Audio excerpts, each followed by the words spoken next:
الحمد لله نحمده ونستعينه ونستغفره ونؤمن به ونتوكل عليه ونعوذ بالله من شرور أنفسنا ومن سيئات أعمالنا من يهده الله فلا مضل له ومن يضلله فلا هادي له ونشهد أن لا إله إلا الله وحده لا شريك له ونشهد أن سيدنا ونبينا ومولانا محمدا عبده ورسوله أرسل الله تعالى بالحق بشيرا ونذيرا وداعيا إلى الله بإذنه وسراجا منيرا. أما بعد فقد قال الله تعالى في القرآن المجيد والفرقان الحميد فأعوذ بالله من الشيطان الرجيم بسم الله الرحمن الرحيم وقاتلوا في سبيل الله الذين يقاتلونكم صدق الله مولانا العظيم وصدق رسوله النبي الأمين الكريم. وقال عز وجل في شأن حبيبه الكريم إن الله وملائكته يصلون على النبي يا أيها الذين آمنوا صلوا عليه وسلموا تسليما.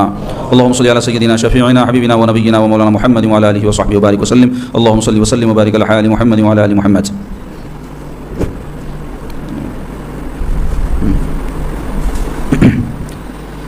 عزیز و بزرگوں دوستو حاضرین و ناظرین کرام السلام علیکم ورحمۃ اللہ وبرکاتہ. عزیزان گرامی، جیسا کہ برادرم مولوی سید ابراہیم پاشا صاحب قادری نے بتلایا کہ آج بحمد اللہ تعالیٰ 11 روزہ مجالس کی نویں مجلس ہے اور اس کے بعد انشاءاللہ 2 مجالس ہیں، جس میں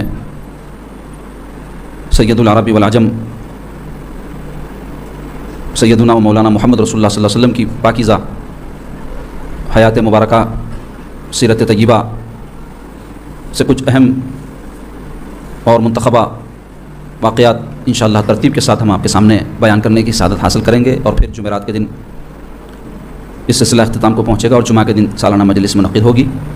گزشتہ کل کی 8ویں مجلس میں نے سیرت طیبہ حصہ سوم میں حضور پاک علیہ الصلوۃ والسلام کے اعلان نبوت کے 10ویں سال کے واقعات سے لے کر کے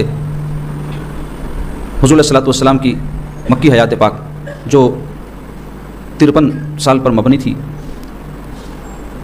ان حیات پاک کے واقعات کو اختصار کے ساتھ بیان کیا. پھر ہجرت کا واقعہ آپ کے سامنے بیان ہوا اور ہجرت کے بعد پہلی سنہ ہجری کے کچھ اہم واقعات آپ کے سامنے بیان کیے گئے. عزیزان گرامی، جیسا کہ میں نے کل عرض کیا تھا کہ ہجرت کا جو واقعہ تھا کوئی معمولی واقعہ نہیں تھا. ہجرت کے ذریعے سے ایک عظیم قربانی خود اللہ کے حبیب صلی اللہ علیہ وسلم نے اور صحابہ اکرام نے اور اہل بیت نے دین اسلام کے لیے پیش کی تھی. پیارے آقا صلی اللہ علیہ وسلم جب ہجرت کے لیے اپنے کاشان اقدس سے نکلے اور مکہ مکرمہ سے تھوڑی دور تشریف لے جانے کے بعد پیارے آقا صلی اللہ علیہ وسلم کعبۃ اللہ شریف کی طرف پلٹے اور حضور علیہ الصلوۃ والسلام نے ارشاد فرمایا کہ اے مکہ تو مجھے بڑا محبوب ہے، اور کیوں نہ محبوب ہو کہ اللہ کا گھر کعبۃ اللہ شریف اس میں ہے اور سرکار پاک صلی اللہ علیہ وسلم کا مکہ جائے ولادت ہے، اور 53 سال سرکار پاک صلی اللہ علیہ وسلم کے حیات پاک کے وہاں گزرے. آپ کے سارے اجداد قریشی ہاشمی سب مکی ہیں. تو حضور علیہ الصلوۃ والسلام ارشاد فرمایا کہ اے مکہ، اللہ تبارک و تعالیٰ اگر مجھے حکم نہ دیتا تو میں ہرگز تجھے نہ چھوڑتا. اللہ کے حکم پر میں تجھے چھوڑ کر مدینہ طیبہ جا رہا ہوں. پھر اللہ کے حضور میں حضور علیہ الصلوۃ والسلام دعا فرمائے کہ اے اللہ، آپ مجھے مکہ جیسے شہر سے جانے کا حکم فرما رہے ہیں تو پھر مجھے اس شہر میں لے جائیے جو آپ کے نزدیک محبوب ہو. تو مکہ سرکار پاک صلی اللہ علیہ وسلم کا محبوب شہر، تو مدینہ اللہ تبارک و تعالیٰ کا محبوب شہر، کہ اللہ نے اپنے پسندیدہ شہر میں سرکار پاک علیہ الصلوۃ والسلام کو ہجرت کرنے کا حکم فرمایا. بہرحال عزیزو، آپ نے کل سماعت کیا کہ ہجرت کے بعد پیارے آقا صلی اللہ علیہ وسلم نے مسجد قباء کی سب سے پہلے تعمیر فرمائی.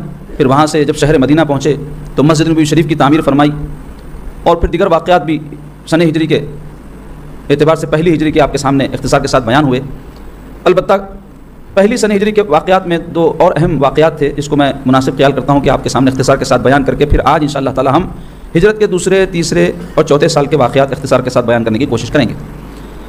تو پیارے آقا صلی اللہ علیہ وسلم جب مدینہ طیبہ تشریف لے گئے تو وہاں پر پہلے سے بہت سارے انصار صحابہ موجود تھے. انصار جو لقب ہے یہ قرآن میں بھی آیا ہے اور یہ بڑا عظیم الشان لقب ہے جو اللہ اور اللہ کے رسول نے مدینہ کے صحابہ کو عطا فرمایا. انصار کے معنی ہوتے ہیں مددگار کے. قربان جاؤ انصار صحابہ پر کہ اللہ تبارک و تعالیٰ اور اللہ کے رسول نے قیامت تک کے لیے ان کا ایسا لقب عطا کر دیا کہ جب ان کا انفرادی طور پہ یا اجتماعی طور پہ انصار کہہ کر کے نام لیا جائے گا تو یہ کتنا بڑا شرف ہے کہ وہ اللہ اور اللہ کے رسول کے مددگار بنے. بہرحال یوں تو پہلے سے بہت سارے انصار صحابہ وہاں موجود تھے، لیکن بعض ہستیاں ایسی تھیں جو سرکار پاک صلی اللہ علیہ وسلم کے تشریف لے جانے کے بعد مسلمان ہوئی. تو ان میں دو ہستیاں بڑی عظیم الشان ہستیاں ہیں. ایک تو ہے حضرت عبداللہ ابن سلام رضی اللہ عنہ، اور دوسرے ہیں حضرت سلمان فارسی رضی اللہ عنہ. یہ دونوں کی اہمیت اس واسطے ہے کہ حضرت عبداللہ ابن سلام تو وہ صحابی ہیں جو یہود کے علامہ تھے، اور یہود ان کو بڑی عزت کی نگاہ سے دیکھتے تھے اور ان کی بات کو اپنے لیے فیصلہ کن سمجھتے تھے، ان کی بڑی تعظیم کرتے تھے، بڑا احترام کرتے تھے اسلام لانے سے پہلے. اور پھر جیسا کہ طریقہ رہا ان بدبختوں کا کہ جب بھی کوئی حق کو قبول کر لے تو پھر ان کے دشمن ہو جاتے ہیں. اور حضرت سلمان فارسی رضی اللہ عنہ وہ صحابی ہیں کہ جو فارسی النسل تھے، فارس کہتے ہیں ایران کے علاقے کو، اور ان کی بڑی طویل عمر رہی. ان کی تفسیر بیان ہوگی. تو پہلے عبداللہ ابن سلام کے ایمان لانے کا واقعہ ایمان افروز آپ سن لیں کہ جب ان کو خبر ہوئی کہ محمد صلی اللہ علیہ وسلم جن کے بارے میں مدینہ میں چرچا ہو رہا تھا وہ مدینہ آ گئے ہیں اور نبوت کے دعوے دار ہیں، تو اب عبداللہ ابن سلام کوئی عام اور معمولی آدمی تو تھے نہیں، عالم تھے، توریت انجیل کے جاننے والے تھے اور بڑے محقق تھے اس زمانے میں. تو انہوں نے خیال کیا کہ چل کے رسول اللہ صلی اللہ علیہ وسلم کے مجلس میں بیٹھیں گے، سنیں گے کیا کہتے ہیں، اس کے بعد غور کریں گے ان کی باتیں سننے کے بعد کہ واقعتاً یہ اللہ کے نبی ہے یا نہیں ہے. ایک عام آدمی جو ہوتا ہے نا وہ زیادہ تر چمتکاروں سے یا باتوں سے ایسی جو بلبلا انگیز ہو فوری متاثر ہو جاتا، لیکن جو اہل علم ہوتے ہیں ان کی سوچ تحقیقی ہوتی ہے، غور و خوض کرنا، کسی بات کی گہرائی میں جانا، پرکھنا، پھر اس کے بعد کوئی نتیجے پر پہنچنا. تو یہ رسول اللہ صلی اللہ علیہ وسلم کی مجلس پاک میں حاضر ہو گئے. وہ پہلی مجلس واعظ تھی رسول اللہ صلی اللہ علیہ وسلم کی، اور پیارے آقا علیہ الصلوۃ والسلام نے جو کلمات اس مجلس میں ارشاد فرمایا، احادیث میں آیا ہے کہ سرکار پاک صلی اللہ علیہ وسلم لوگوں کو جمع فرما کر جو واعظ فرمائے، اور وہ کلمات تھے یا ایھا الناس، اے لوگو افشوا السلام واطعموا الطعام وصلوا الارحام وصلوا باللیل والناس نیام. کیا فرمایا سرکار؟ اے لوگو یا ایھا الناس افشوا السلام، سلام کو عام کرو، واطعموا الطعام اور لوگوں کو کھانا کھلاؤ، وصلوا الارحام رشتے ناطے جوڑو، وصلوا باللیل اور رات کو اٹھ کر کے نماز پڑھو، والناس نیام جب لوگ سو رہے ہوں. تو یہ چار باتیں حضور علیہ الصلوۃ والسلام نے واعظ میں ارشاد فرمائی. عبداللہ ابن سلام رضی اللہ عنہ جب سنے اس کو تو علامہ تھے، اور یہ جو کلام تھا یہ کوئی عام کلام نہیں تھا، کلام نبوی تھا. تو فوری پکار اٹھے، خدا کی قسم یہ کوئی سی جھوٹے کا نہ چہرہ ہو سکتا ہے نہ جھوٹے کی بات ہو سکتی، اور فوری داخل اسلام ہو گئے. تو جو باتیں میرے آقا کی ارشاد فرمائے غور کرو، ایسی عظیم وہ باتیں ہیں. یوں تو ہر بات میرے آقا کی عظیم ہے، لیکن یہ باتیں اتنی پیاری مدینہ شریف کے پہلے واعظ کی باتیں جس میں حضور فرمائے کہ افشوا السلام، سلام کو عام کرو، یعنی جانے انجانے سب کو سلام کرو. معلوم ہو گیا مسلمان ہے، چھوٹا نہیں، بڑا نہیں، نیک نہیں، بد نہیں، سلام کرنا اس کی بڑی تاکید، بڑی اہمیت ہے.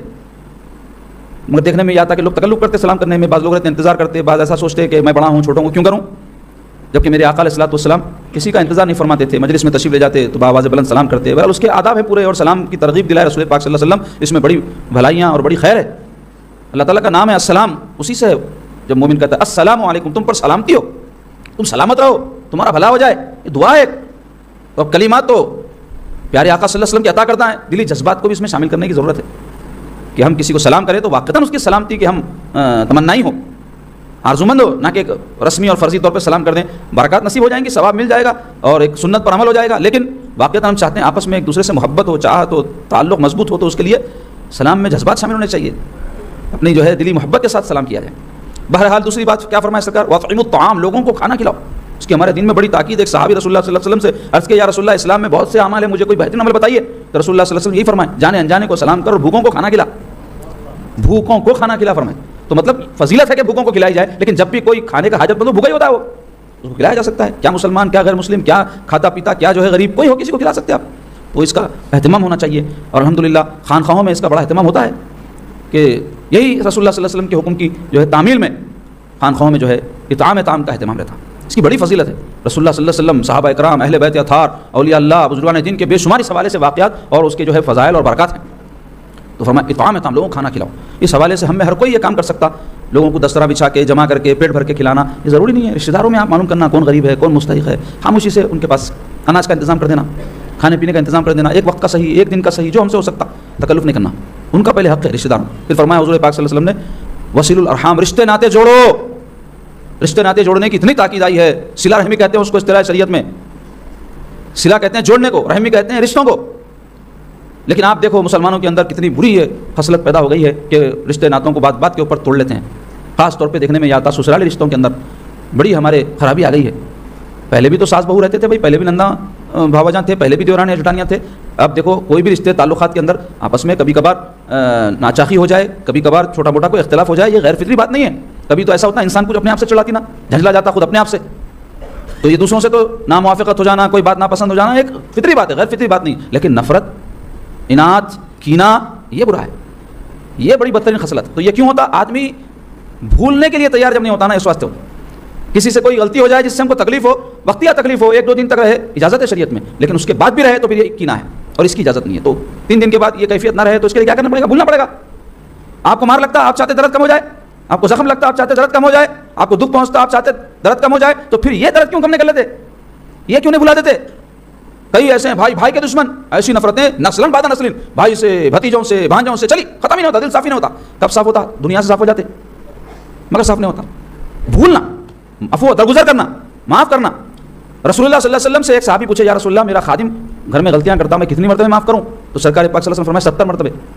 اللہ اکبر, 70 مرتبے سے مراد یہ نہیں کہ وہاں پر کاؤنٹنگ بتانا ہے 70, جتنا ہو سکے معاف کرتے جاؤ بولنے کے معنی کثرت سے. کس کو؟ ملازم کو, نوکر کو. تو رشتہ داریوں میں تو کتنا معاف کرنا پڑے گا, شوہر بیوی کو, بیوی شوہر کو, بھائی کو, بھائی بہن کو, بہن بھائی کو, ننند بھاوج کو, بھاوج ننند کو, ساس بہو کو. اس کا الٹا ہے. معاف کرنا تو دور کی بات ہے, تاک میں بڑے رہتے ہیں کہ کچھ بولیں اور ہم جھگڑا کریں, ان کو بولنے تو جو پھر دیکھو ہم بتائیں گے ان کا یہ جذبہ جب رہا تو کہاں سے دلاں صاف ہوتے جی. مسلمان کا دل پاک صاف رہتا, بڑا وسیع رہتا اس کا دل. اللہ کی جو ہے خوب یعنی صفات اس کے دل میں جب سماتی ہیں, اللہ کے جلوے جب اس کے دل میں سماتے ہیں, تو پھر کتنی وسعت ہوگی اس کی دل کی, کیونکہ اللہ تعالیٰ ایسا ہے کہ کہیں نہیں سما سکتا. ایک مومن کے دل میں سما جاتے ہیں اس کے جلوے. مگر کس کے دل میں؟ جن کا دل پاک ہو, صاف ہو, قدرتوں سے, کینہ سے, حب دنیا سے, حب مال سے, ان کے دل میں سب سماتے ہیں اللہ کے جلوے. تو مختصر یہ کہ معاف کرنا سیکھنا, عفو درگزر کرنا. اللہ تعالیٰ پسند فرماتے ہیں کہ ایک دوسرے کو ہم معاف کریں, بھول نہ سیکھیں. تو بہرحال حضور فرمائے وصل الرحم, رشتے ناتے جوڑو, سلوک کرتے رہنا رشتہ داروں کے ساتھ, بھولتے رہنا, معاف کرتے رہنا. اور آخری بات کیا فرمائے؟ رات کو اٹھ کر نماز پڑھو جب لوگ سو رہے ہیں. تہجد کی نماز کی تاکید ہے اس کے اندر, بڑی فضیلت ہے اس کی, میں بیان کر دیا اس سے پہلے, پھر دہراؤں گا نہیں. پچھلے مجالس میں کوئی ایک مجلس میں بات گزری ہے رسول اللہ صلی اللہ علیہ وسلم کے معمولات کے بیان میں, تو اس کا اہتمام کرنا چاہیے. 2 رکعت صحیح, اور اس کا عادی بننے کے واسطے بزرگان دین بعض طریقے بھی بتائے. بولے اگر کسی کو عادت نہیں ہو رہی تہجد میں اٹھنے کی تو سونے سے پہلے 2 رکعت پڑھ کے سو جا, بولے روزانہ معمول بنا لے. اور اکثر لوگ آج کل سو رہے تہجد کے بعد, یعنی 2 بجے 1:30 بجے تو اپنے کہاں تہجد پڑھتا, تو بولے 2 رکعت نفل پڑھ لو, سو جاؤ کم سے کم, اللہ کو یاد کر کے سو جاؤ. آخری کام یہ ہو, عبادت ہو اللہ کی. نہیں اور اچھے درجے میں جانا چاہ رہے ہیں تو سو کے اٹھ کے جب پڑھ سکتے پڑھو رات میں, تو اس کے واسطے جلدی سونا پڑتا ہے. عشاء کے بعد فوری جلدی سو گئے تو نیند نشار ہو سکتی, ورنہ آدمی سوتے ہی 3-4 گھنٹے تو غلط کم از کم نیند کا رہتا. بہترین کون سا وقت ہے؟ فجر سے پہلے 2 گھنٹے. وہ تو اس میں بھی اگر کسی کو اگر عادت نہیں ہو رہی تو طریقہ ہے بتائے, فجر سے 15-20 منٹ آدھا گھنٹہ پہلے اٹھ جاؤ, فجر کا وقت شروع ہونے سے پہلے دیکھ لو, اٹھ جاؤ اور جو ہے 2 رکعت نماز پڑھ کے فجر تک کچھ بھی ذکر میں عبادت میں لگے رہو, پھر فجر پڑھ کے اشراق پڑھ کے آرام کر سکتے. تو عادت ڈالنا ایسا طریقہ حکمت ہے اس کے اندر, مصلحت سے کوئی کام کرے تو انسان سیکھ لیتا. تو بہرحال یہ سرکار کے ارشادات سن کر عبداللہ ابن سلام مسلمان ہو گئے اور رسول پاک صلی اللہ علیہ وسلم سے عرض کیا, یا رسول اللہ میں یہودیوں کے ساتھ رہا ہوں, پلا بڑا, پوری زندگی میں ان میں گزری, میں ان کی بدخصلتی کو جانتا ہوں. آپ ایک کام کیجیے, ان کو جمع فرمائیے اور ان سے میرے بارے میں پوچھیے. حضور پاک صلی اللہ علیہ وسلم یہود کو جمع فرمائے اور ان سے پوچھے کہ عبداللہ ابن سلام کے بارے میں کیا خیال ہے, ابھی لوگوں کو نہیں معلوم ہوتا ہے مسلمان ہو گئے. تو کہنے لگے ارے ہمارے علامہ ہیں, ان کے بابا ہمارے علامہ, ہماری بہت بڑی شخصیت ہے وہ. تو حضور فرمائے تمہارا کیا خیال ہے اگر وہ مسلمان ہو جائے؟ تو کہنے لگے وہ کئی کو مسلمان ہوں گے, انہوں خدا نخواستہ کیا ضرورت پڑی, ایسے باتیں کرنے لگے. تو حضور پاک صلی اللہ علیہ وسلم آواز دی, عبداللہ باہر نکل کے آئے, السلام علیکم یا رسول اللہ. یہ سنتے پورے ششدر رہ گئے اور اس کے بعد حضرت عبداللہ ابن السلام کو برا بھلا کہنے لگے اور چلے گئے نکل کے. حضرت عبداللہ ابن السلام بولے دیکھیے یا رسول اللہ ایسے ہی حق کو قبول نہیں کرتے, اگر واقع میں ان کی دل میں میری عقیدت احترام محبت اگر ہوتی تو پھر میری بات کو ماننا چاہیے تھا. اب سننے تیار نہیں, جیسے معلوم مسلمان ہو گئے تو ان کو کینہ تھا, عداوت تھی, نفرت تھی, اس واسطے قبول نہیں کیا حق کو. تو کئی موقع پر زندگیوں میں کینہ, عداوت اور تعصب حق کو تسلیم کرنے سے مانے ہو جاتا ہے, اس واسطے ہمارا دین اس سے منع کیا. اور جتنے بھی رسول اللہ صلی اللہ علیہ وسلم پر ایمان لائے تھے وہ سیدھے سادے بھولے بھالے قسم کے لوگ تھے, جیسے ہی حق پہنچا قبول کر لیا, ان کو پرواہ نہیں تھی کسی چیز کی. تو بہرحال یہ دوسرے کے صحابی جو زبردست صحابی مسلمان ہوئے, حضرت سلمان فارسی رضی اللہ عنہ, یہ فارسیوں نسل تھے, ایران کی طرف کے تھے, یہ قیدی بنا لیے گئے. ان کی قوم جو ہے گھوڑوں کی پوجا کرتی تھی, مگر ان کو جو ہے حق کی تلاش تھی. تو یہودیوں میں نصرانیوں میں اٹھنا بیٹھنا بہت تھا, تو وہاں اب توریت انجیل وغیرہ کی بڑی معلومات تھی ان کو, تو ان کو یہ خبر پتہ تھی کہ نبی آخر الزماں مکے میں پیدا ہوں گے, مدینے ہجرت کر کے تشریف لائیں گے. تو رسول اللہ صلی اللہ علیہ وسلم جب مدینے میں تشریف لائے, حضور پاک صلی اللہ علیہ وسلم کا چرچا ہونے لگا. رسول اللہ صلی اللہ علیہ وسلم کی مجلس میں آئے تو کسی کے پاس غلام تھے, خادم تھے, تو کھجور کے باغ میں خدمت کرتے تھے, تو کچھ کھجور رسول اللہ صلی اللہ علیہ وسلم کی خدمت میں لے کر کے حاضر ہوئے, حضور پاک صلی اللہ علیہ وسلم کی خدمت میں پیش کرے. تو سرکار پاک صلی اللہ علیہ وسلم پوچھے کہ یہ کیا ہے؟ تو اس سے کیا پتہ چلا, کوئی بھی کچھ لائے کرے تو پوچھنا کہ بھائی یہ کیا ہے, کہ ضمن میں ہے, کیا کے واسطے دے رہے ہیں آپ, تاکہ حلال و حرام کا ایک شعور مسلمان کے اندر رہنا. یہ نہیں کہ جو ہے بس دال عبداللہ, یہ نہیں رہنا, حلال حرام دیکھنا. تو بہرحال حضور جب دریافت فرمائے تو وہ گزار ہوئے کہ یہ صدقہ ہے. تو رسول اللہ صلی اللہ علیہ وسلم فرمائے اللہ کا نبی صدقہ نہیں کھاتا, غریبوں کو بانٹ دو, غریبوں کا حق ہے. اللہ کے نبی کی بہت اونچی شان ہے, صدقہ مال کا میل ہوتا ہے, غریب لوگوں کا حق ہے, کوئی نجیس مال نہیں ہے یہ. ہمارے دین نے مال کے اعتبار سے, کاموں کے اعتبار سے کچھ چیزوں کا تعین کیا ہے, تو ایسے ہی مال میں صدقے کا جو حکم ہے وہ کیا ہے؟ غریب ضرورت مند لوگ، ان کا حق بھی کوئی مار کے کھا جائیں گے، سب کھا جائیں تو پھر ان کو کیا ملے گا؟ تو اس واسطے اس کے لیے صدقے کا نام دیا گیا غریبوں کے لیے. تو بہرحال حضور فرمایا کہ ہم نے کھا بانٹ دیا گیا. پھر دوسرے دن یہ کیا کیے؟ پھر کچھ کھجور لے کر حاضر خدمت ہوئے تو رسول پاک علیہ الصلوۃ والسلام پھر دریافت فرمایا یہ کیا ہے؟ تو عرض کہ یا رسول اللہ یہ ہدیہ ہے، نظر ہے آپ کے لیے. تو پیارے آقا صلی اللہ علیہ وسلم خود بھی کھائے، صحابہ کو بھی فرمایا کھاؤ. تو اس سے اور کیا معلوم ہوا؟ خود بھی کھائے تو خود بھی کھانا، دوسروں کو بھی دینا. کئی لوگ ہیں خالی اپنا دیکھتے، نفسا نفسی، خود غرضی، خاموشی سے لا لیے، چھپا لیے، کھا لیے. ہاں ہم اتنی چیز لائے ہیں کہ دوسروں کو بس نہیں ہو سکتی، یا پھر جو ہے سارے لوگوں کے لیے اتنی نہیں ہے کہ کسی کو دیے کسی کو نہیں دیے تو اچھا نہیں معلوم ہوتا. تو ویسی صورت میں کوئی آدمی چھپا لے رہا، نیت یہ نہیں رہنا کہ خالی میں کھا لوں، میرا ہی ہو جائے، کوئی مجبوری ہو الگ بات. تو ہمیشہ بانٹ کے کھانے میں برکت ہے، دوسروں کا خیال کرنا. دستروں پہ آپ دیکھو مسلمانوں کی دعوتوں میں کیا ہوتا، اب ایسا دال کھانا بغیر ہو رہا تو پھر بھی انجان مار دیتے، میں بھی کھا تو بھی کھا چلتا. ذرا کوئی اسپیشل ڈش دکھی بول تو سب کو بھول جاتے، پہلے اپنا. کتنے لوگ ہیں اللہ معاف کرے پلیٹوں میں بھر لیتے، دوسرے کا خیال نہیں کرتے، اپنا دیکھتے خالی. بری بات ہے. آپ دوسروں کا خیال کرو، دوسرے آپ کا خیال کرتے، معاملہ چلتے رہتا مزے میں. ایک دوسرے کا خیال کرنے سے زندگی گزرتی. خالی کھانے پینے میں نہیں، ہر معاملے میں دیکھنا. کوئی آیا تو اس کو عزت دے کے جگہ بنا کے بٹھانا اپنے پاس. اور جو ہے کوئی آدمی تکلیف میں ہے، اس کا کچھ ہم ہاتھ بٹائے تو اس کی تکلیف کم ہو سکتی ہے، جسمانی مالی. پھول نے پھول کی پتی صحیح کچھ بھی ہاتھ بٹانا. لوگ برسوں تک دیکھو آپ مسجدوں میں جاتے 25-25 سال کے مصلی رہتے، کبھی گولا لگانے کی توفیق نہیں ہوتی. دیکھا میں، ارے گولا تو چھوڑو، جانی مار ایسا میں دیکھا ٹھوکر مارے ان کے پیر سے ٹیڑھی ہو گئی تو سیدھی تک نہیں کرتے. بھائی کرتے مسجد کے لوگ ہیں، اس باتیں چڑھوانے تو ان کریں گے کیا کہتے. تو آپ آ کے خالی فرشتہ صفت نماز پڑھ کے جانے کو ہے. ایسی خدمت میں بیان کرانا، صحابہ اکرام تعمیر کی مسجد، اس کی خدمت کو سعادت. رسول اللہ صلی اللہ علیہ وسلم نے دستے اقدس سے مسجد کی گندگی کو صاف فرمایا، حدیث میں آیا ہے. کیوں؟ یہ بتانے کے لیے امتیوں سیکھو، جب میری جیسی پاکیزہ ذات اللہ کے گھر کا یہ احترام کرتی ہے تو تم کو کتنا نہیں کرنا چاہیے. کوئی تعلق نہیں رہتا، برسوں سے مسجدوں کو جاتے، خانقاہوں کو جاتے، بارگاہوں کو جاتے، خالی یہ سوچتے فیض بولے تو ہم کو کیا ملتا، لے لینا بس خالی. یقیناً فیض ایسی چیز ہے تم نہیں بھی لینا چاہے تو تم کو پہنچنا ہی پہنچ جاتا. تم کیا خدمت کر رہے ہیں بارگاہ کی، تم کیا خدمت کر رہے ہیں مسجد کی، تم کیا خدمت کر رہے ہیں خانقاہ کی، تم کیا خدمت کر رہے ہیں کسی ادارے کی. سوچ جان دو اپنے گھر کی. بولوں گا میں پہلے تو گھر میں کئی لوگ ہیں کوئی تعلق نہیں رہتا ان گھر سے، خالی ون وے سسٹم. اماں کا کھائے، بابا کا کھائے، پوری عمر کھاتے گزرتی، کبھی خیال نہیں آتا میں بڑا ہو گیا، جوان ہو گیا اور بابا کا خیال کروں گا، اماں کا خیال کروں گا، بھائیوں کا خیال کروں گا. ایک آدھ کوئی 4-5 میں بھائی نکل گیا تو نکل گیا، وہ بیچارہ پوری زندگی اپنے رابطے رہتا، خالی 3-3 4-4 رہتے، بیٹھتے کھاتے مزے میں، کوئی شعور نہیں. کیا فائدہ ہے زندگی؟ بولا بیکار زندگی ایسی. تو بہرحال بات موضوع سے متعلق نہیں ہے، لیکن اب کیا کریں گے، دل کا درد ہے، بات نکلی تو بات منہ پہ آ جاتی. تو بہرحال یہ جو ہے 2 عظیم ہستیاں مسلمان ہوئی نبوت کے ہجرت کے پہلے سال. اب آئیے ہجرت کے دوسرے سال کے واقعات میں اہم ترین اور بڑا زبردست واقعہ ہے تحویل قبلہ کا واقعہ. تحویل قبلہ کیا ہے؟ قبلے کی تبدیلی. پیارے آقا صلی اللہ علیہ وسلم جب مکہ مکرمہ میں تھے اور نماز فرض ہوئی تو حضور پاک صلی اللہ علیہ وسلم کعبۃ اللہ شریف کے طرف رخ کر کے نماز پڑھتے تھے، اور اس بات کا اہتمام کرتے تھے کہ ادھر کعبہ رہے ادھر بیت المقدس، تو دونوں طرف بھی رخ ہو جاتا تھا، کیونکہ کعبے کی 4 دیواریاں ہیں تو جدھر سے چاہے پڑھ سکتے تھے، تو وہ ایڈجسٹمنٹ فرما لیتے تھے رسول اللہ صلی اللہ علیہ وسلم. جب حضور پاک صلی اللہ علیہ وسلم ہجرت فرما کے مدینہ طیبہ کو تشریف لائے تو پیارے آقا علیہ الصلوۃ والسلام تقریباً 17 مہینے تک بیت المقدس مسجد اقصیٰ کی طرف رک کر کے نماز پڑھتے رہے، جو یہودیوں کا بھی قبلہ ہے. تو یہودی کہتے تھے دیکھو محمد صلی اللہ علیہ وسلم ہمارے دین پہ کہتے تھے، مگر سرکار پاک صلی اللہ علیہ وسلم کی آرزو تھی کہ کسی طرح اللہ تعالیٰ کعبۃ اللہ کو قبلہ بنا دے، اور اس کے لیے دوران نماز پیارے آقا صلی اللہ علیہ وسلم کی گردن پاک ایسا آسمان کی طرف اٹھایا کرتے تھے.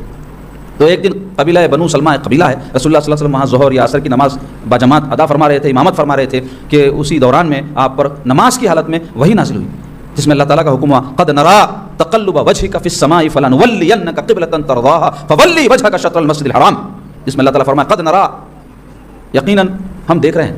سبحان اللہ، اللہ فرما رہا ہم دیکھ رہے ہیں کس کو؟ اپنے محبوب کو. محبوب کو دیکھا کرتا ہے. تو فرمایا قد نرا، ہم دیکھ رہے ہیں، قد نرا تقلب وجهك في السماء، کہ آپ کا چہرہ اقدس کا بار بار آسمان کی طرف اٹھنا.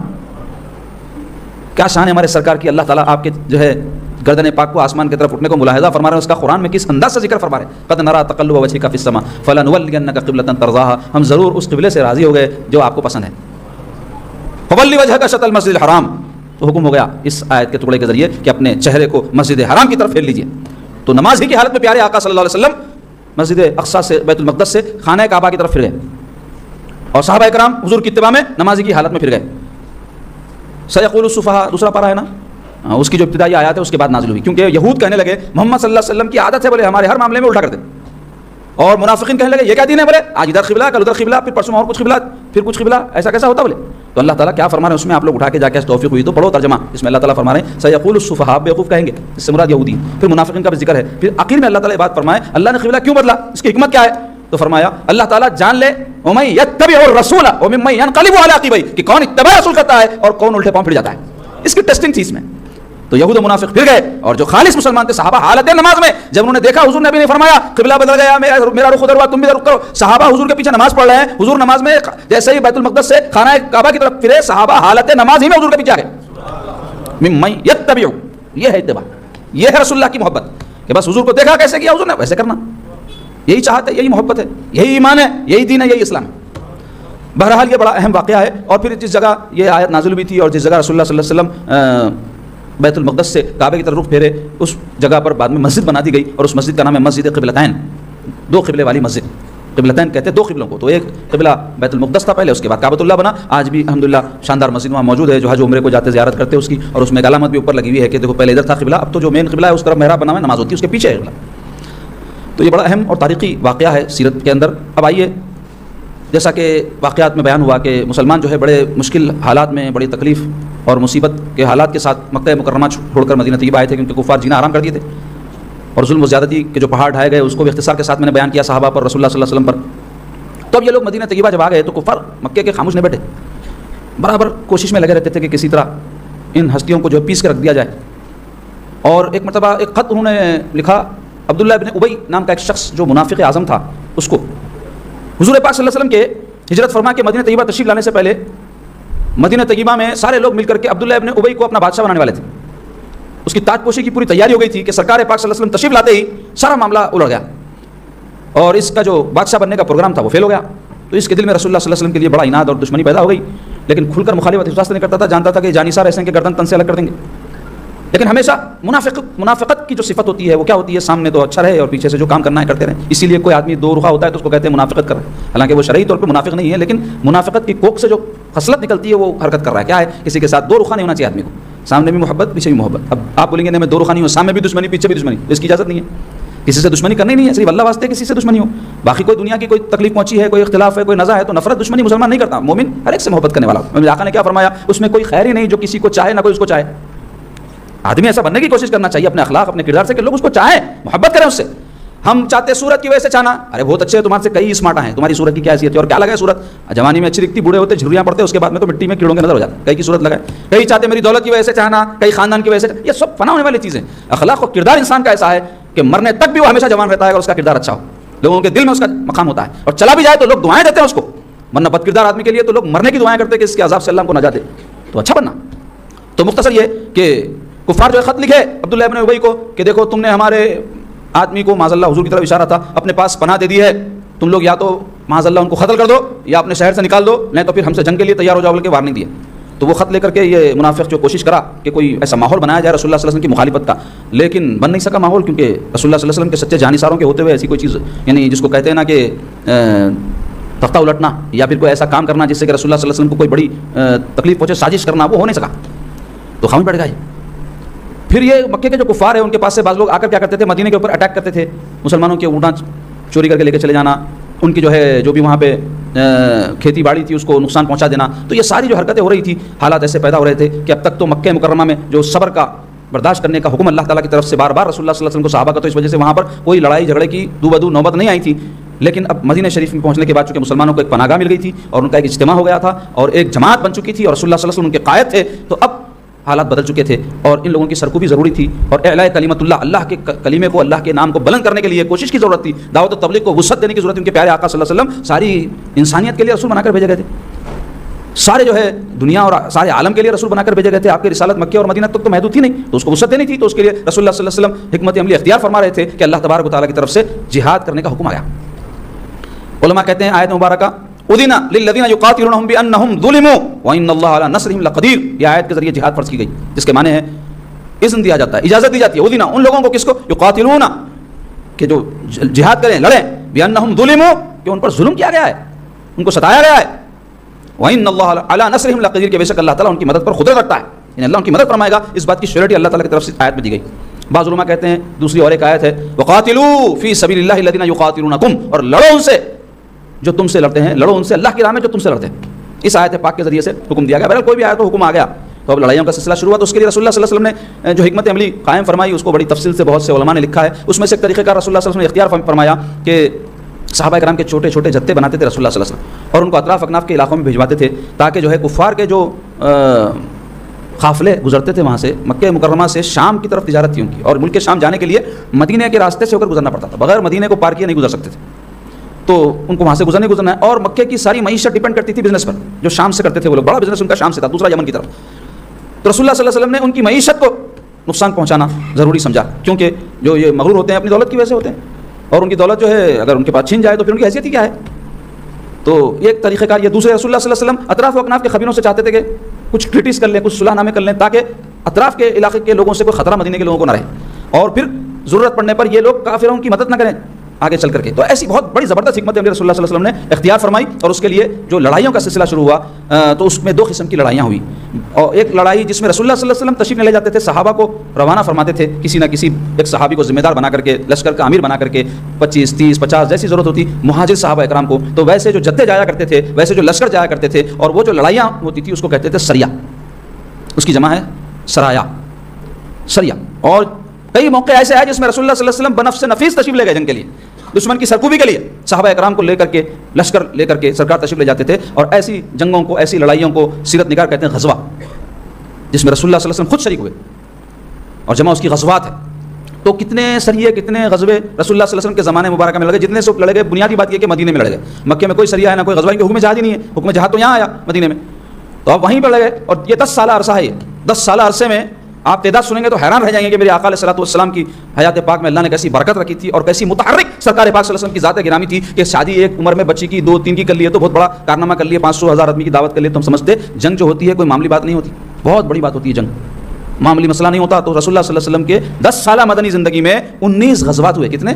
19 غزوات. بخاری شریف کی روایت کے مطابق بتا رہا ہوں، بعض مورخین اور سیرت نگاروں نے زیادہ بھی تعداد لکھی ہے. اور اسی طرح 47 سرایا، 47 سرایا بخاری شریف کی روایت میں یہ جو ہے تعداد آئی ہے، جو معتبر ترین کتاب سمجھی جاتی ہے حدیث پاک کی.